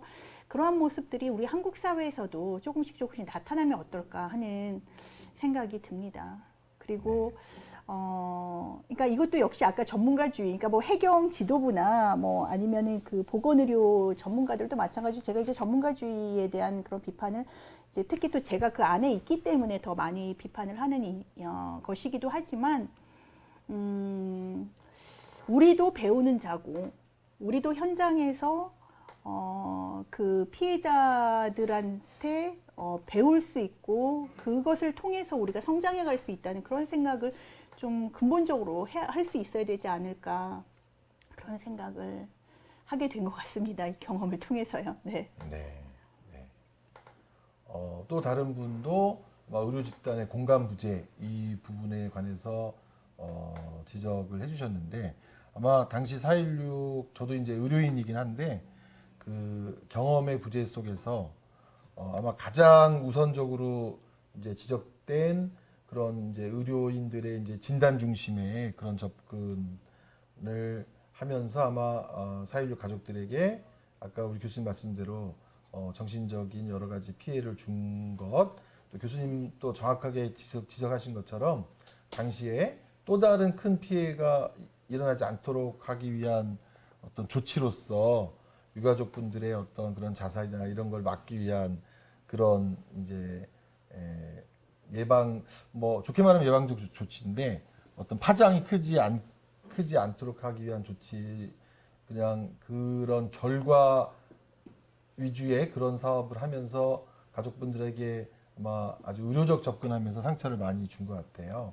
아마 이제 조금 더 경험이 있었으면 가족들하고 좀 더 어울리고 가족들 이해하고 그런 기반 하에서 이런 이제 그 피해자들과 연대하면서 활동하는 그런 것을 좀 더 익숙하게 이제 훈련받고 했을 텐데, 아마 당시에는 아마 이런 규모로 재난에 결합했던 게 거의 정신과 의사들도 아마 처음이고, 그래서 여러 가지 시행착오가 있었던 것 같습니다. 네, 아마 당시에 이제 그런 아픔으로 인해서 안산 트라우마 센터도 상당히 어려움이 있었던 것 같습니다. 네. 네. 또 우리 유영민 선생님과 이현정 교수님에게 이제 세월호 참사가 발생한 지 7년이 지났고 국가 의료 시스템 공동체 사회에서 아까는 이제 제일 걱정되는 게 어떤 분야냐 이렇게 질문을 드렸는데 그래도 좀 나아지고 있는 분야는 어떤 거라고 느끼시는지. 그래서 그래도 우리가 7년이 지났는데 그리고 이제 8주기가 이제 벌써 이제 곧 8주기가 오는데요. 그래도 희망을 느낄 수 있는 좀 나아지고 있는 분야는 어떤 분야가 나아지고 있다라고 생각되시는지를 이제 물어봤으면 좋겠다라고 하시는데요. 그래서 좀 나아지고 있다라고 하는 부분이 어떤 부분이라고 좀 생각이 드시나요? 그래도 좀 나아지고 있다. 우리 아버님부터. 저희들이 처음에 사고 나고 나서 네. 한 3년 정도는 진짜 제정신이 아니고 아무것도 못하면서 오로지 진실규명한다고 사방팔방 돌아다니고 뛰어다니고 하다 보니까 저 자신을 돌보지도 못하고 가족들도 못 돌보는 그런 상태였었거든요. 네. 그래서 이제 조금씩 가족협의회가 형성이 되고 시민연대가 형성되면서 네. 슬슬 이제 몸도 돌봐야 되고 하면서 여러 가지를 요구를 하게 되는데 그렇게 해서 꾸준히 요구해가지고 어느 정도 이제 가족들이 의료적인 지원을 기간에 한정되지만 받게 됐어요. 받게 됐는데 그나마 그게 나아졌다는 게 볼 수 있는 게 받게 됐다는 게 자체가 나아진 것 같아요. 왜냐하면 지금도 그걸 받기 위해서는 그 의사 선생님이죠. 찾아가서 이분의 그 아픔이 세월호하고 연관이 됐다는 인정을 받아야 돼요. 네. 그분이 그걸 안 해주시면 그 아픈 부분에 대해서는 치료를 못 받아 지원을 받을 수가 없어요. 그게 좀 안타깝고 포괄적으로 그냥 딱 해줬으면 좋겠는데 그런 게 되게 안타깝고 그나마 그래도 이거는 예전에 많이 적했을 부분에 비해서는 나아진 거라고 주변에 얘기하니까 네. 그나마 그걸로 유전 삼고 또 많은 분들이 그래도 공감해 주시고 어떤 분들은 부담 없이 해주시는 분도 있고 같은 의사 선생님이지만 인정해 주시는 분도 있고 어떤 분들은 안 해주시고 해가지고 그런 분들이 가족을 좀 힘들게 하는데 그래도 제가 보고 들은 거는 예전보다는 그런 분들 중에서 좀 나아졌다고 그 얘기를 하시더라고요. 네. 어쨌든 이제 의료진들 중에서도 인식이 전보다 나아지면서 이런 트라우마와 여러 가지 신체 증상이나 트라우마 관련된 증상을 이해하시는 분이 늘어서 좀 의료적 지원의 어떤 포괄적인 지원을 좀 더 인정해주는 그래서 조금 지원들이 나아지고 있는 그런 부분이 조금 더 희망적이다. 우리 아버님 말씀을 주셨고요. 교수님은 어떤 여러 가지 아까 5가지, 6가지 분야에 관해서 아주 불편함을 말씀하셨는데 그래도 희망적이라고 느껴지는 분야가 있다면 어떤 분야가 그렇게 느껴지시는지 묻고 싶습니다. 제가 오늘 논의한 부분에서 고른다면 그래도 일단 안산 트라우마 센터라든지 그런 어떤 접근 방식에서의 점진적인 변화 그리고 아까도 말씀드렸듯이 이제는 그 안에서 가만히 계시면서 와서 여기서 뭘 도움받아라가 아니라 그래도 나가서 우리 아까 좀 전에 그 중간 쉬는 시간에도 광고 나갔지만 진실여행 가는 데서 어떤 목공소라든지 우리 4.16 합창단이라든지 이렇게 만나려는 시도라든지 그러니까 밖에 나가고 그리고 피해자들과 함께 하려고 하고 이러한 어떤 변화들이 좀 긍정적인 변화라고 여겨지고요. 지금 우리 혜원 아버님 말씀하신 것처럼 적어도 의료적인 측면에서는 그 지원이 이루어져야 된다는 게 우리 가족분들뿐 아니라 예를 들어서 잠수사분들이라든지 어떤 등등 해서 그러한 사회적인 인식이 좀 확장되는데 어쨌든 좀 기여를 했다라는 점은 들 수 있을 것 같아요. 네. 사회적 지원 이런 측면의 확장 그런 게 좀 기여가 된 것 같고 또 4.16 가족과 만나는 방식 이런 점에서도 조금 더 이제 변화가 있는 부분들 이런 부분들이 좀 희망을 갖게 하는 부분이다라고 교수님께서 말씀해 주셨습니다.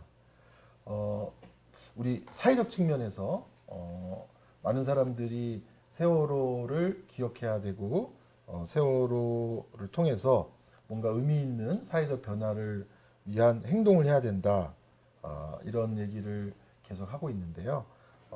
그런 의미에서 세월호를 기억하고 세월호를 통해서 사회적으로 어떤 의미 있는 행동을 해야 한다라고 한다면 어떤 의미에서 그런 거를 좀 시민들에게 말씀하실 수 있을지, 어떤 점에서 세월호를 기억해야 되고 어떤 점에서 세월호와 관련된 의미 있는 행동을 하는 게 필요한지를 우리 유영민 선생님. 세월호는 물론 저의 아픔이고 또 저희 이 사회의 아픔입니다. 당연히 기억해야 되고 이 시대에 같이 있던 분들로서는 아픔을 같이 느껴줬으면 하는 게 제 바람이고요. 저희 가족들은 세월호를 알리고 세월호를 기억하기 위해서 어머니 유가족들만 네. 구성도 아니고 그리고 같이 동조하신 분들 함께하는 합창단도 있고 또 연극부도 있어요. 네. 그리고 많은 부모님들이 아직도 진실을 밝히기 위해서 여기저기 많이 움직이고 돌아다니고 계시고요.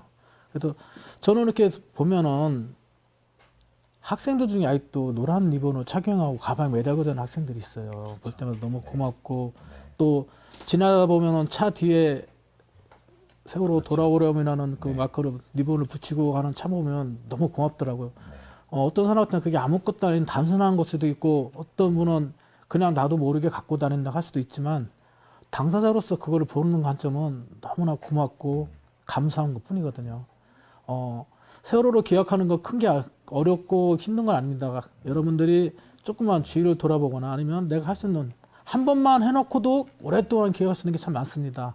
그런 것들이 있으니까 그리고 좀 적극적으로 해준다면 세월호 시민연대에 한번 가입 들어오셔서 가입해서 한번 봐주시고 저희 가족들이 활동하시는 거 어머니 합창단이나 아니면 뭐 연극부나 이런 데 와서 한 번씩 관람해 주시면 저희들한테는 큰 힘이 됩니다. 아직도 세월호는 계속 진행 중입니다. 여러분 끝까지 기억해 주시고 응원해 주시면 고맙겠습니다. 네, 감사합니다. 교수님도 한 말씀. 그리고 이제 유튜브에 올라와 있는 그런 질문으로 넘어가도록 하겠습니다. 네, 저는 세월호 참사가 주는 메시지가 분명하다라고 생각을 해요. 그러니까 그거는 우리가 정말 선진국에 들어선 이러한 나라에 살고 있지만 가장 약하고 우리가 가장 소중하게 돌봐야 되는 그러한 학생들을 어떠한 손도 우리가 내밀어 주지 못하고 그냥 목숨을 잃을 수밖에 없도록 그렇게 해버렸다는 거예요. 저는 그것은 그러니까 이 나라에 살고 있는 이제 그게 단지 정말 자신의 자식을 잃은 분들만의 문제가 아니라 이런 사회에서 살고 있었던 모든 어른들이 한번 생각해 봐야 될 문제이자 우리가 그런 사회에서 만약에 한편에서는 계속 그런 사회인데 끊임없이 입시교육에 막 아이를 몰아넣고 있고 그런 사회인데 끊임없이 어떤 약한 자보다 나는 끊임없이 더 강한 자가 되기 위해서 막 경쟁하고 올라가고 있고 정말 이러한 삶이 맞는 것인지 되돌아볼 수 있게 하는 되게 중요한 그러한 사건이었다고 생각을 하거든요. 그래서 이러한 그 사건과 그리고 그게 우리가 작은 노란 리본으로 상징이 되지만 기억을 함으로써 우리가 어떠한 공동체를 우리가 원했었던 것인지 우리가 정말 너무나 후회되고 잘못했다고 생각하는 것은 무엇인지 또 반성하기도 하고 성찰하기도 하고 또 새로운 어떤 비전을 꿈꿔보기도 하고 하는 그 마음을 계속 갖는 것이 그 사회적 기억이라고 생각하고요. 그것이 바로 세월호를 기억해야 되는 이유라고 생각을 합니다. 네. 네. 우리 이현정 선생님, 유영민 선생님께서 세월호를 기억해야 하는 이유 그리고 이제 의미 있는 그래서 행동이 어떤 것인가 이렇게 말씀해 주셨는데 이제 우리 유영민 아버님께서는 세월호를 기억하기 위해서 해야 될 일이 어려운 일이 아니다. 그래서 그 리본 붙이기, 리본 가지고 다니기 이런 말씀 해주시면서 4.16 가족들이 하는 여러 가지 연극, 합창, 또 목공소 이런 것에 함께 해 주시고 또 뭘 하는지 이렇게 들여다보고 같이 해 주시기를 바란다 이런 말씀 해주셨고요. 뭐 우리 교수님께서는 4.16 참사가 4.16 가족만의 문제가 아니라 이 시대를 살아가는 모든 어른들의 문제고 우리 아이들이 이제 어떻게 죽어갈 수밖에 없었는지 그것을 우리가 알아야 되고 또 동시에 그럼에도 불구하고 현재 그런 상황에 있는 아이들을 어떻게 키워가고 있는지 이런 것을 우리가 다시 한번 깨달으면서 우리들의 삶과 우리 아이들의 삶을 다시 점검하고 새로운 삶으로 나아가도록 하는 그런 노력이 필요하다 이렇게 말씀해 주셨습니다. 네, 이렇게 해서 유영민 선생님과 이현정 교수님과의 이야기는 이제 여기서 이제 조금 잠깐 쉬고요. 지금 유튜브에 올라와 있는 그런 질문 가지고 함께 또 얘기를 나눠보려고 하는데 아까 강지은 선생님 이후로도 한 두세 분의 질문이 올라온 것 같습니다. 오늘 그 질문 유튜브에 올려주신 분들에게는 선물이 저희가 준비가 되어 있는데 그 선물은 전에도 저희가 이렇게 계속 해왔는데 저희가 모시는 분들이 대부분 다 책을 내신 분들이에요. 지난번에 김혜영 선생님도 책을 내셨고 아마 저도 제가 쓴 책을 여러분들에게 선물로 드렸고 그랬는데요. 우리 이현정 교수님도 아마 단독으로 지으신 건 아니지만 아마 함께 책을 내셔서 이현정 교수님과 함께 공저한 그런 책을 선물로 드릴 것 같은데 혹시 책 소개도 잠깐 해주실 수 있나요? 이 책은요, 이제 아까 우리 위원장 선생님께서도 말씀해 주셨지만 제가 의료인 유학이라는 걸 전공하고 있어요. 네. 그래서 이제 의료의 문제를 정말 사람들이 살아가는 일상의 차원에서 고민을 해보고 또 연구를 해서 발표하는 사람들인데요. 이 아프면 보이는 것들이라는 책에는 오늘 제가 발표한 내용이 이제 제 글로는 이제 들어가 있고요. 그 외에도 가습기 참사, 가습기 살균제 참사의 문제라든지 아니면은 뭐 그런 요양병원의 어떤 그러한 문제라든지 뭐 성매개 감염 뭐 등등 해서 여러 가지 다양한 어떤 질병들과 또 문제들을 13분의 그런 의료인류학자들이 같이 쓴 책이에요. 그래서 의료의 문제를 한번 좀 다른 각도에서 접해보시면 어떨까 하는 생각에서 이 책을 추천하게 됐습니다. 네. 네.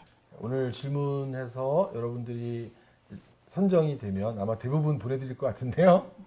의료의 문제를 인류학적 관점에서 다룬 그 책을 받으실 수 있게 될 것 같습니다.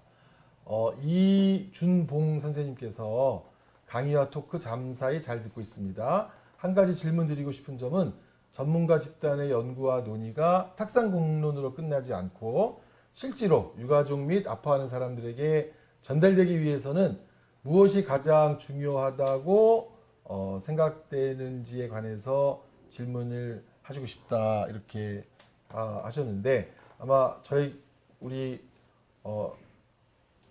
이현정 교수님께서 답변을 네. 조금 올라갔거든요. 네. 죄송하지만 다시 살짝 내려주셨으면 좋겠는데 아마 밑에 그 내용은 그냥 뒷부분 내용이어서 내용은 아마 그런 것 같아요. 전문가 집단의 변화를 탁상공론으로 끝나게 하지 않고 이 유가족분들하고 잘 연대하도록 하기 위해서는 전문가 집단을 어떻게 하는 게 집단과의 접점을 어떻게 하는 게 좋겠느냐 그 얘기인 것 같은데요. 네. 네, 뭐 여기 계신 우리 김현수 위원장님이나 저 같은 사람이 사실 또 매개가 돼서 우리가 학회라든지 어떤 곳곳에서 하는 활동들을 또 알리고 이러는 것도 중요할 것 같고요. 그리고 지금 여기서 이루어진 이러한 경험들도 사실은 글로 써서 많은 사람들이 또 접할 수 있게 하는 것도 중요한 또 작업이 될 수 있을 것 같아요. 그리고 예를 들어서 안산 정신공원 트라우마 센터 같은 경우에도 이제 가족분들 그리고 또 잠수사분들 생존자분들 여러 다양한 이제 피해 그 집단이 있을 수 있는데요. 그분들과 또 대화하는 시간들을 가지고 또 피드백을 받아서 또 할 수 있지 않을까. 하는 그러한 작업들이 그리고 곳곳에서 조금씩 이루어지고 있는 것 같고요. 그런데 조금 더 이런 것에 관심 있는 사람들이 좀 많았으면 좋겠는데 사실 거의 몇 분 맨날 하는 사람들만 똑같이 한다는 게 조금 아쉬운 점인 것 같아요. 좀 많아져서 이런 논의들을 정말 세월호 하면 누구 이렇게 그냥 뽑아서 생각할 수 있는 게 아니라 정말 많은 사람이 셀 수 없는 많은 그런 전문가들이 같이 이런 논의를 할 수 있었으면 좋겠다는 생각을 합니다. 네, 우리 유민 선생님도 혹시 그 전문가 집단이나 초기에 의료인 집단을 만나면서 좀 아쉬운 점이 있었다고 하셨는데 전문가 집단에게 바라는 게 있다라고 하면 어떤 걸 좀 말씀하실 수 있을까요?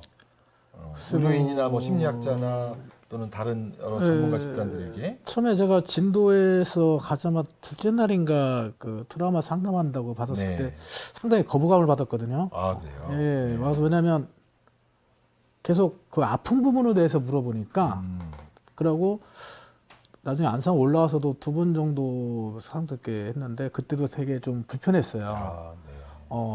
이런 거 봤을 때 아까 교수님 말씀대로 트라우마 센터가 있으면 아파하는 사람들, 즉 유골적 및 많은 아파하는 사람들이 좀 편안한 마음으로 먼저 다가갈 수 있는 그런 공간이 있었으면 하는 바람이에요. 그러면 네. 그분들이 찾아와서 아픔을 지는 것보다 내가 먼저 아파서 내 스스로가 편하게 찾아갈 수 있는 곳. 그러면 아무래도 서로 간에 편하게 이렇게 받아들인 분도 부담 없이 받아들일 수 있고 찾아가는 사람도 편하게 갈 수 있고 그러면서 이런 게 좀 체계화되면은 아무래도 의료 체계나 아니면은 나중에 후유증 치료할 때 많은 도움이 되지 않을까 이렇게 생각하고 있습니다. 네. 하여튼 대단히 아쉽게도 세월호 초기부터 해서 여러 트라우마 센터나 트라우마 상담이 찾아오신 분들을 편안하게 해주기보다는 아주 불편하게 해서 아마 정말 전문가가 트라우마를 갖고 있는 분들을 편안하게 트라우마를 치유해주는 그런 상담이 당시에는 못됐다. 이게 현재 우리가 받아들여야 되는 당시의 어떤 그런 현실이었던 것 같습니다. 네, 되게 다시 한번 저희가 잘 받아들여야 될 것 같고요. 두 번째 1206님이 보내주신 질문은 이분에게도 저희가 아마 책을 보내드릴 겁니다. 준봉님, 그다음에 1206님. 1206님 저희 안산 온마음센터 운영진에게 연락처 주소 이런 거 한번 보내주셨으면 좋겠는데요. 여러 사회적 참사에 피해자의 권리 운동을 실천해 나갈 때 아픔을 인정받기 위해서는 전문가의 의료적 진단이 필요한 측면이 존재하는 것 같습니다. 배보상 문제 포함해서 이는 또 인권 운동과 의료 문제가 결합되는 지점이라 생각하는데 오늘 굉장히 질문이 어려운 질문들이 많은데요. 이런 인권운동, 의료 문제 이것들이 결합되는 지점에 관해서 어떻게 생각하실까요? 좀 질문이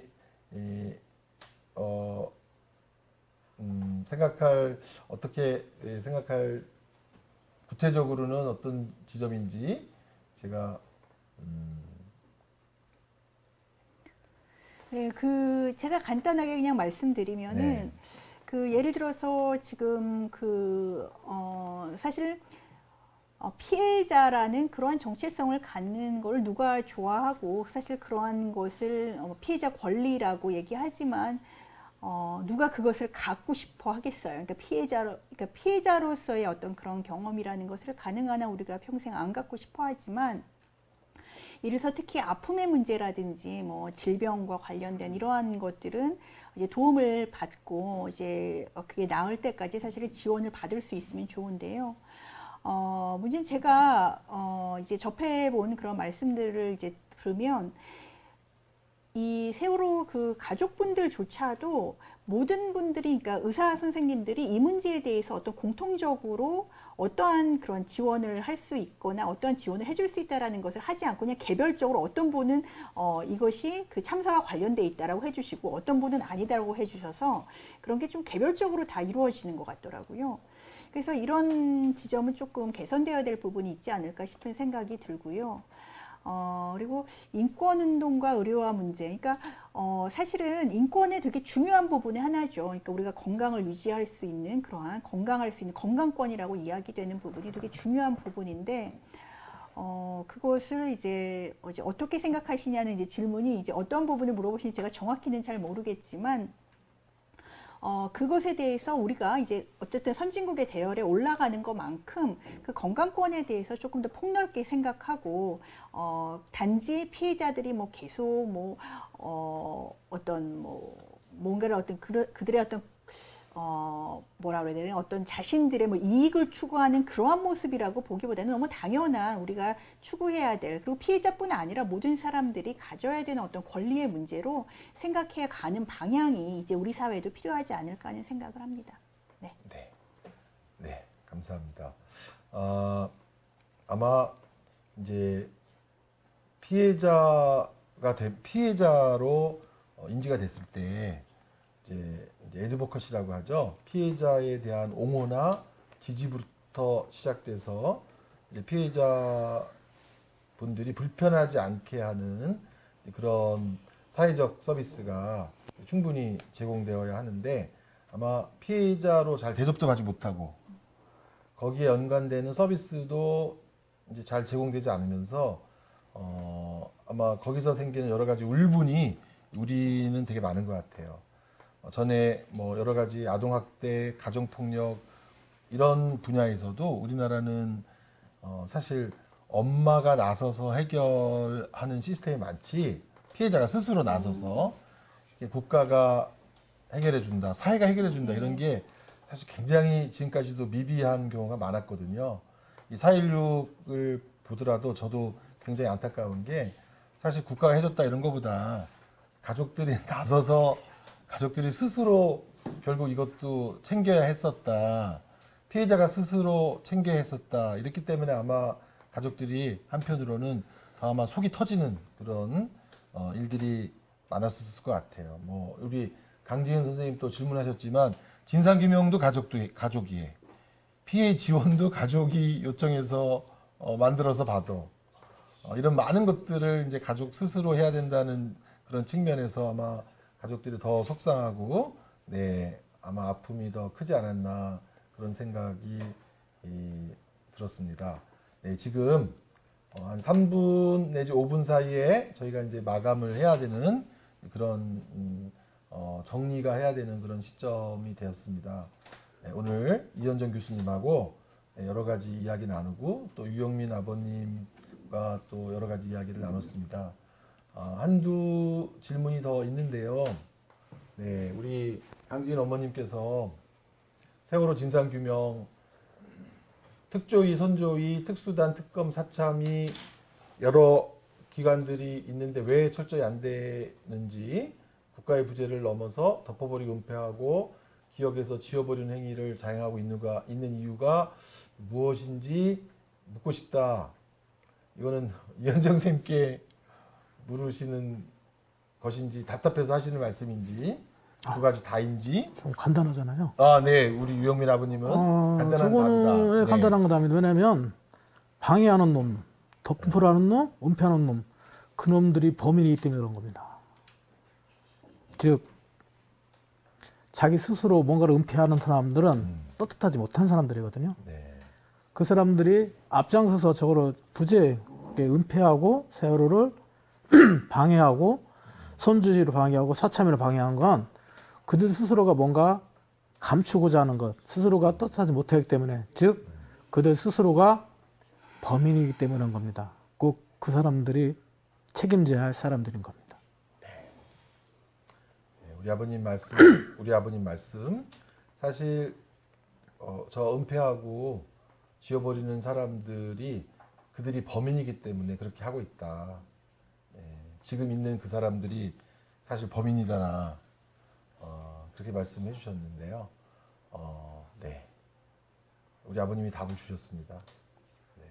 우리 유솔님께서 우리 이현정 교수님이 이제 해안을 가지셔서 점쟁인 줄 아시고 교수님 앞으로 얼마나 시간이 지나면 이전의 체계가 아닌 기초적인 체계가 자리매김 할 것 같은지요? 라고 여쭤보셨는데 교수님 얼마나 걸릴까요?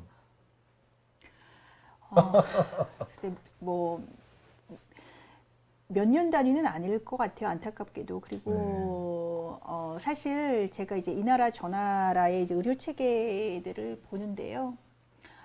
한국은 안타깝게도 좀 권위적이고 폐쇄적인 의료 체계를 가지고 있어요. 다른 이 비슷한 수준의 그러한 경제 성장이라든지 어떤 의료적인 인프라를 가지고 있는 나라에 비하면, 그러니까 한국은 기술적인 면에서라든지 아니면은 뭐 또 보험의 측면이라든지 의료의 좋은 측면들도 많이 있습니다. 그러니까 이만큼 자원이 풍부한 나라도 사실은 별로 없어요. 그럼에도 불구하고 체계 자체의 성격이 좀 권위적이고 전문가주의가 좀 강하고 좀 폐쇄적이고 이러한 문제들이 있어서 이제 이것을 어떻게 해결해 나갈 수 있을 것인지 하는, 이제 저도 그런 고민을 굉장히 많이 하는데 그러기 위해서는 무작정 공부해서 의대 가라고 그렇게 막 보내고 이러는 것부터 안 하셔야 됩니다.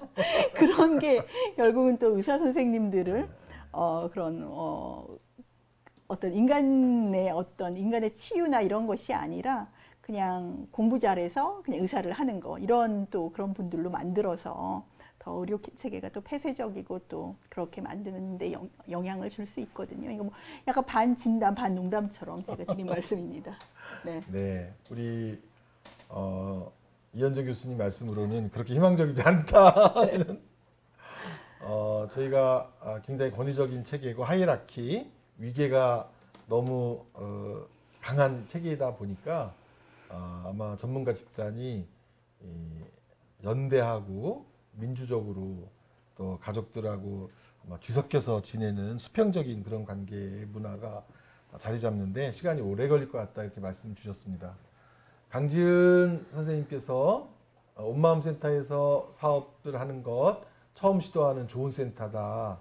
다른 트라우마 센터에서도 사실 별로 의료적으로 접근하지 않고 예방 차원에서 치유적 프로그램으로 일상생활 할 수 있는 거 도입하면 좋겠다. 이렇게 또 격려해 주셔서 감사드리고요. 조용재 선생님께서 세월호에 의한 반성이 전문가 그룹에 얼마나 지금 반영이 되었다고 보시는지 궁금하다 말씀하시면서 의료나 다른 전문 분야에서 전문가들이 얼마나 반성하는지 궁금하다 이렇게 말씀 주셨고요. 또 김지연 선생님, 아마 제가 알고 있는 상담사 선생님 아니신가 싶은데요. 뜻밖의 상담소인가요? 거기 상담사 선생님이신 것 같은데 상담실 안에서만 상담하는 그런 상담이 아니라 이제 조금 올려주시겠어요? 네. 아니요. 반대. 내려주시는 거네요. 네. 상담의 한계를 많이 느끼시면서 투쟁이 치유고 인권 감수성 없이 마음 건강 없다. 이런 생각이 4.16을 계기로 명료해졌다고 하십니다. 네, 행동하는 상담사를 지향하게 되었다고 하시고 상담사 집단 안에서 어떻게 함께 움직여 갈지 고민하고 있다. 그래서 앞으로 많은 관심 부탁드린다라고 이렇게 하셨습니다. 네, 그래서 4.16 가족과 함께 하시면서 4.16 가족들에게도 많은 도움 주셨으면 하는 바람입니다. 김지연 선생님. 이렇게 해서 저희가 오늘 7시부터 시작해서 우리 김미숙 선생님 많은 정리가 됐다고 그렇게 얘기하시는데요. 네, 그래도 이제 한 가지 더 질문 주셨는데 이현정 교수님 사건을 맞닥뜨리고 가족을 만나면서 무수한 얘기를 들으셨을 텐데 교수님은 이런 가족들 4.16 가족들 얘기를 들으시면서 또 많이 힘드셨을 것 같은데 마음 관리 어떻게 하시나요? 이게 아마 마지막 질문이 될 것 같아요. 네. 네.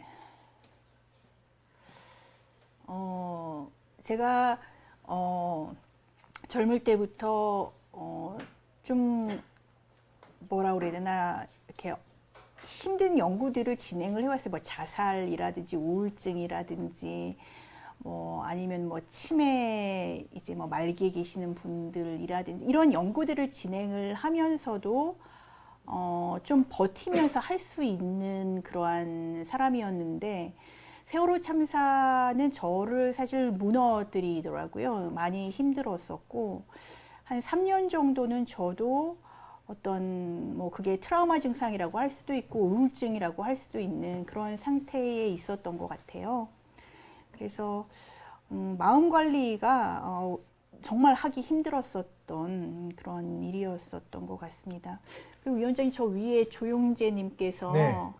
세월호에 대한 반성이 전문가 그룹에게 얼마나 반영이 되었다고 보시는지 궁금하다. 네, 거기 답변하시겠어요? 예, 네, 그거 잠깐 말씀드리면 저는 반영이 많이 되어 있지 않다라고 생각을 해요. 네. 그래서 아까도 전문가 집단에 대한 비판을 제가 세게 한 이유가 초기에 그 2014년 4월, 5월쯤에 안산이 바글바글했어요. 그리고 놀랍게도 제가 보니까 3개월이 지나니까 세월호와 관련된 논문이 수백 편이 나오더라고요.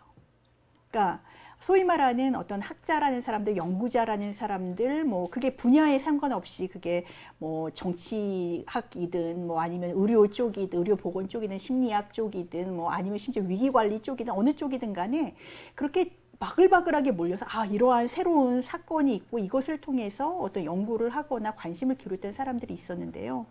제가 아까 말씀드렸듯이 이게 정치적인 이슈가 되고 어떤 세월호 그 피해자들을 지지하는 집단에 대한 어떤 국가의 감시와 어떤 그러한 공격이 진행되게 되면서부터 정말 물 빠지듯이 썰물처럼 이렇게 빠져나가더라고요. 그래서 제가 그때 너무 결정적으로 이 전문가라는 사람들이 진짜 끔찍하게 비겁한 사람들이구나 라는 생각을 했고 그러한 점이 과연 지금까지도 상당히 저는 계속되고 있다라고 봐서 좀 안타까운 생각을 가지고 있습니다.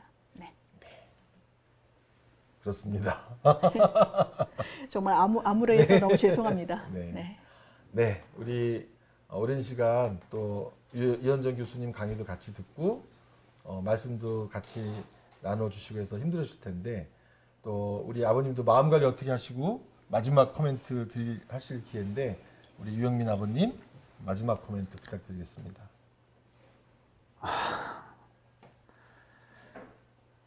7년을 버텨왔습니다. 너무 힘들었던 시간도 있었고 또 많은 분들한테 위로도 받고 도움도 많이 받았습니다. 물론 지금도 뭐 안 아프다고 얘기하는 그렇지만 지금도 충분히 이제는 버틸 힘도 있고 버텨나갈 이유도 있습니다. 많은 분들이 저희 가족들을 많이 위로해 주셨고 또 여러분들이 챙겨주셨습니다. 그리고 알게 모르게 도움 주신 분도 많고요. 오늘 이 자리 또한 많은 같이 저희한테 공감하시고 저희들과 함께 아파하신 분들이 만드는 자리라고 생각합니다. 이런 자들이 항상 계속 가지셨으면 좋겠고요. 저는 제 마음은 언제나 우리 애를 항상 품고 또 남아있는 가족도 챙기면서 또 이 사회보다 단 1%에도 아니 0.1%에도 쓸모있는 사람이 되고자 하는 그런 마음가짐으로 이제 앞으로 살아갈 겁니다. 하여튼 세월호를 잊지 않고 기억해 주신 모든 분들 감사드립니다. 네, 고맙습니다. 네, 하여튼 구술 작업 통해서 함께 만나서 또 오늘 이렇게 이 자리에서 강연과 또 아버님 마음과 말씀 전해주셔서 감사드립니다. 오늘 이렇게 해서 안산 온마음센터에서 10월 시민과의 만남, 또 전국의 세월호 함께 하시는 국민과의 만남, 이렇게 따뜻한 이야기, 희망이 없다고 하셨지만 또 희망을 갖게 되는 그런 만남 가졌습니다. 현재 유튜브 채팅창에 저희가 보내드릴 작은 선물, 책 받으실 분 명단 나갔습니다. 잘 챙겨주시고요. 다음 달 저희가 또 함께 하도록 하겠습니다. 지금 현재로는 저희가 공고를 미리 드리지는 못하는데 저희가 지금 좋은 또 세월호를 함께 기억하면서 또 저희들의 아픔을 나누면서 용기와 희망을 나눌 수 있는 그런 포럼 준비하도록 하겠습니다. 그럼 오늘 여기서 모두 마치도록 하겠습니다. 함께 시청해 주시고 질문해 주시고 의견 주시고 응원해 주신 모든 분들에게 감사드립니다. 마치겠습니다. 고맙습니다. 네, 고맙습니다. 수고하셨습니다. 네, 수고하셨습니다. 고맙습니다.